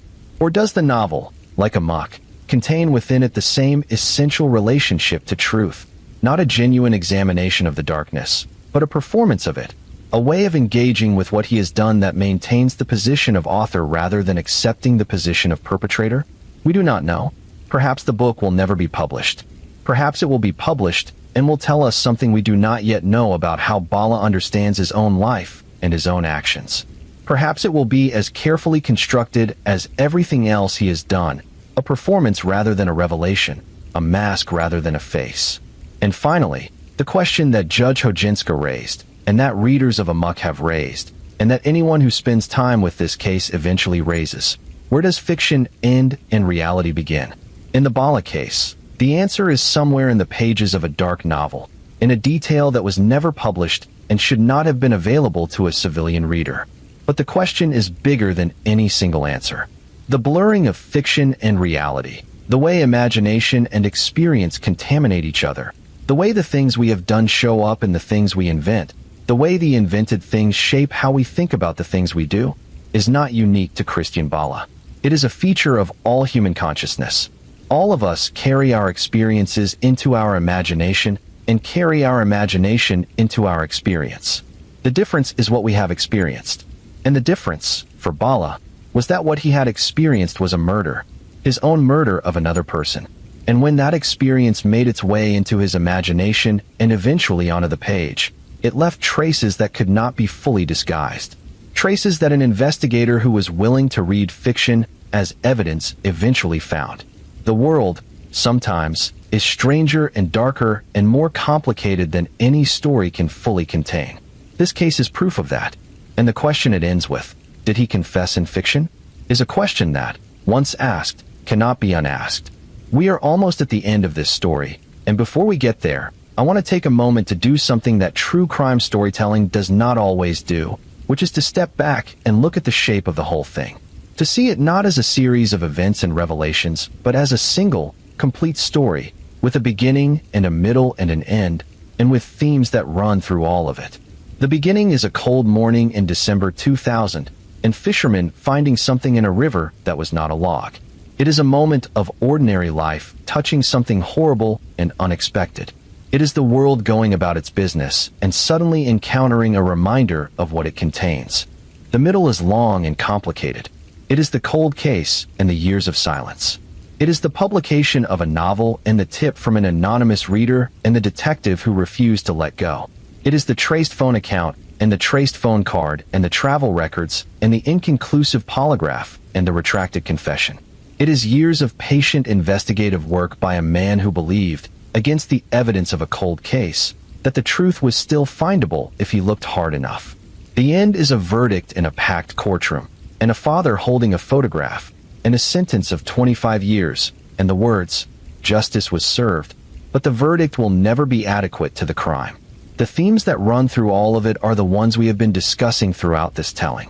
Ego, jealousy, intelligence without empathy, the power of evidence, patient and accumulated, the limits of justice in the face of irreversible loss, and the strange, haunting question of what happens when the border between fiction and reality becomes porous, when the things people imagine and the things people do become so intertwined that it takes a forensic literary analysis to separate them. These themes are not specific to Wrocław or to Poland or to the year 2000. They are universal. They are the themes of human life, of the relationships and ambitions and failures and dark impulses that mark every society in every era. The Bala case is an extreme instance of things that exist, in far milder forms, everywhere. It is an extreme instance of what jealousy can become. It is an extreme instance of what intellectual arrogance can produce. It is an extreme instance of what happens when the ordinary regulatory mechanisms of human social life, empathy, accountability, the basic recognition of other people's humanity, are not present. And because it is extreme, it illuminates. The way that a very bright light in a dark room illuminates not just the bright thing itself, but everything around it. Now let us think about what has happened in the years since the second conviction in 2008. Christian Bala continued to serve his 25-year sentence. He was born in 1974, which means that under a 25-year sentence beginning from approximately 2007, he would be eligible for release in the early 2030s, when he would be in his late 50s. Whether he has served his full sentence, whether he has been released, whether he has continued to be incarcerated, these are matters of the Polish prison system that are not publicly detailed in the information available. What is known is that he has maintained his innocence throughout. He has continued to identify himself as an author. He has worked on a second novel. He has not, at least publicly, offered any acknowledgement of what the court found him guilty of, any expression of remorse, any genuine engagement with the reality of what his actions produced. This is not surprising. It is consistent with everything we know about his psychology. But it is worth naming, because the absence of remorse is itself part of the story. It is part of what makes this particular case so disturbing and so difficult to fully put down. Because when people do terrible things and then experience genuine remorse, when they demonstrate that they understand the harm they caused and are genuinely changed by that understanding, it is possible, sometimes, to find something like resolution. Not for the victims, necessarily, but for the broader human sense of meaning that requires terrible things to produce some kind of learning, some kind of change, some acknowledgement that what happened mattered. Bala has offered none of that. He has, apparently, experienced no reckoning. The 25-year sentence has not, at least publicly, produced any of the reflection or acknowledgement that might allow the people who care about justice, not just the legal kind but the deeper kind, to feel that something real has happened inside him as a result of it all. This is not unusual for people with the psychological profile that Bala appears to have. Remorse requires a capacity for genuine empathy, the ability to imagine, fully and with real feeling, what another person experiences. People who lack that capacity do not experience remorse in the ordinary sense. They may experience regret about having been caught. They may experience frustration at the consequences.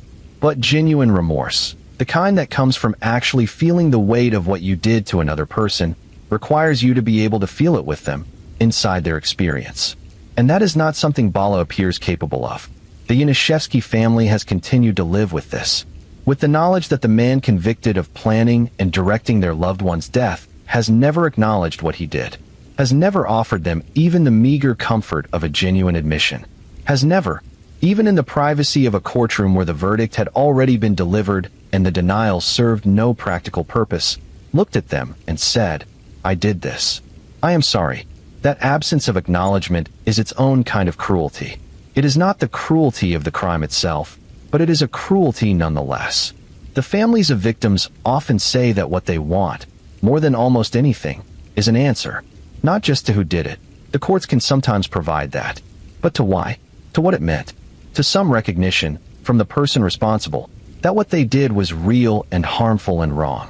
Without that recognition, without that acknowledgement, the loss remains in a kind of perpetual suspension, named but not fully understood, convicted but not fully accounted for. Let us also return, briefly, to the detective. Jacek Wroblewski has not spoken extensively about the case in recent years, but in the interviews he gave around the time of the trial, he was consistent in his characterization of what had made the case solvable. Two things, he said, two things that broke it open. The first was the novel, the tip that led him to Amok, the reading of Amok, the identification of the specific detail that should not have been in public circulation. Without the novel, the phone account and the phone card and the travel records might have accumulated without ever reaching the threshold of a prosecution. They were each too individually explainable. Together, they were suggestive. But it was the novel that provided the framework, the evidence of a specific mind thinking through a specific experience and committing it to paper. The second was patience. His own patience and the patience of the legal system in allowing him to build a case that took years to construct.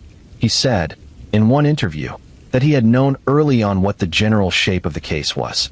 He had felt the truth of it from the first reading of Amok. But feeling the truth and proving it are different things, and the distance between them is where most cases get lost. He did not get lost. He kept working. He kept looking. He kept trusting that the accumulation of evidence would eventually build to something sufficient, even when any single piece of it could be explained away. He trusted the process, and the process eventually delivered.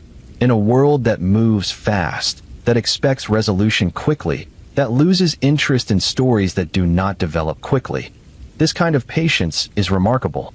It is the patience of someone who genuinely believes that the truth matters more than the timeline, who is willing to take as long as it takes because the alternative, leaving a cold case cold, leaving a murderer free, leaving a family without answers, is unacceptable.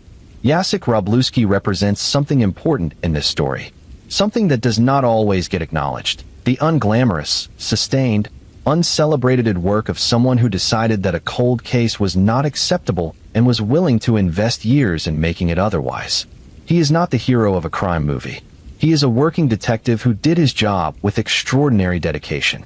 And his dedication is what made the difference. Now let us talk about what this story means for the people watching it from the outside.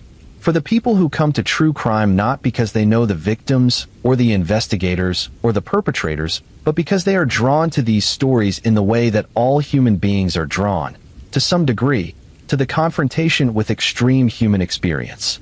We come to stories like this one because they are vivid, because they are extreme, because they contain, in concentrated form, things that we recognize from the quieter landscape of ordinary life: jealousy, ego, the dark potential that intelligence can have when it loses its connection to empathy.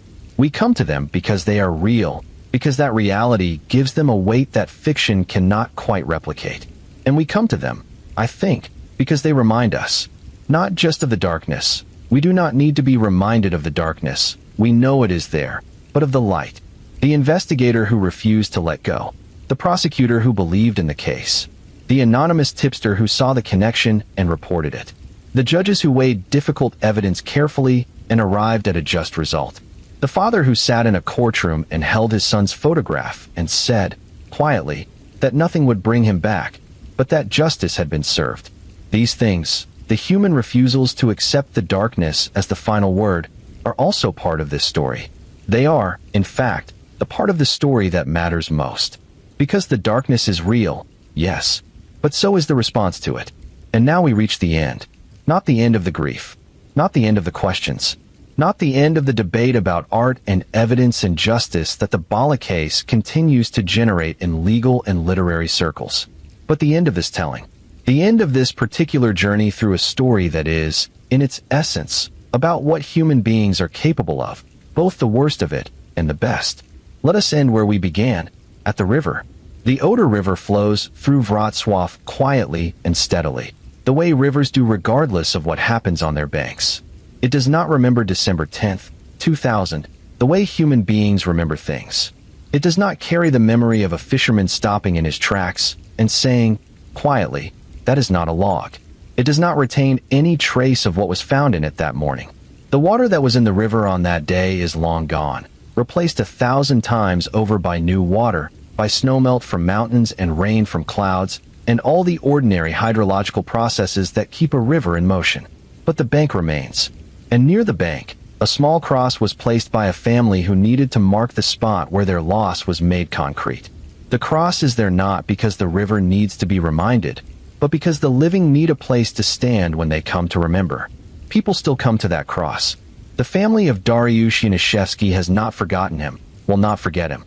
His father, who stood in that courtroom holding a photograph, has not stopped holding his son in his heart even in the years since the verdict. His wife, who planned an adoption and a future that was taken from her, has not stopped knowing what was taken. The people who played music with him in a band, the colleagues who worked alongside him in his advertising agency, the friends who knew him as a quiet, decent man who genuinely loved his city and his life. Those people have not stopped feeling his absence.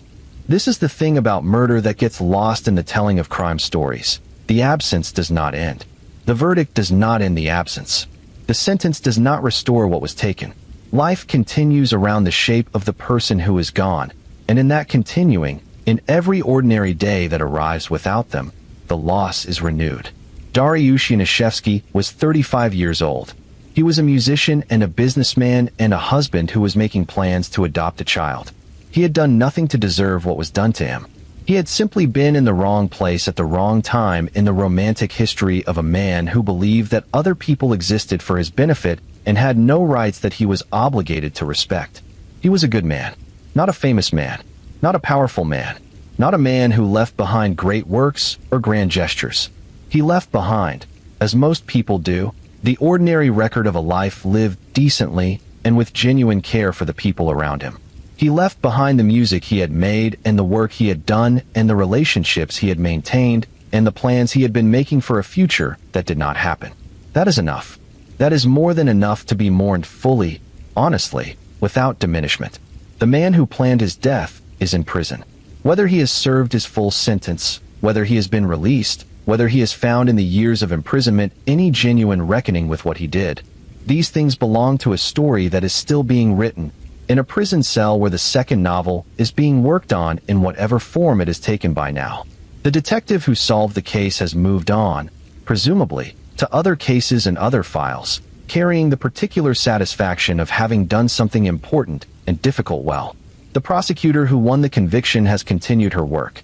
The family has continued their lives, carrying their loss the way families of murder victims always carry it, not as a thing that is resolved, but as a thing that is held.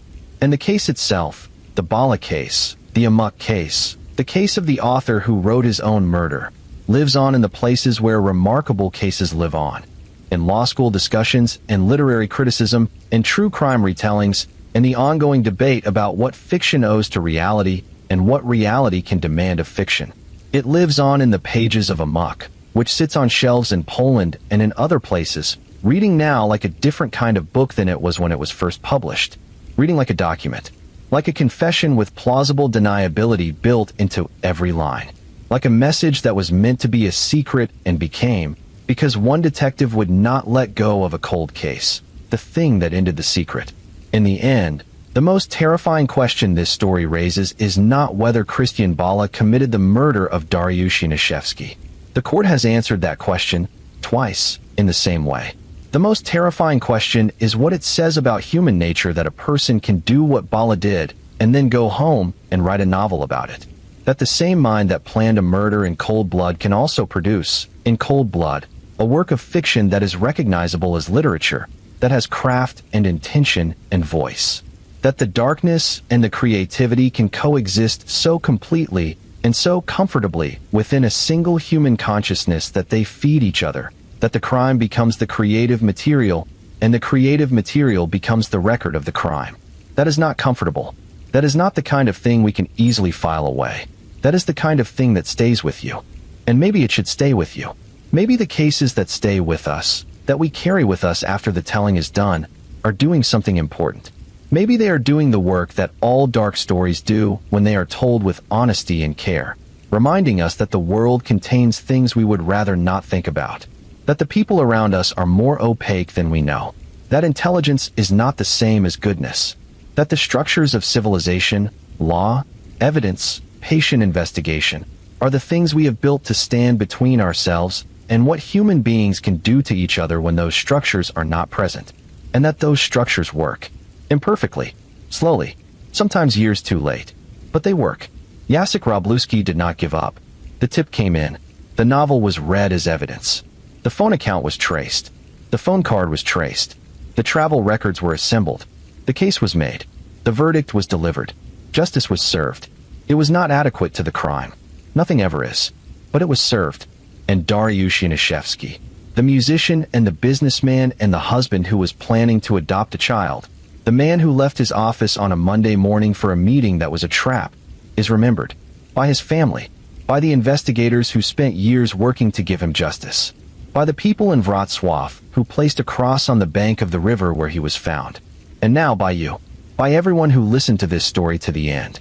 That is the least that can be done for the dead, to tell their story clearly and honestly and with the full weight of attention that a human life deserves.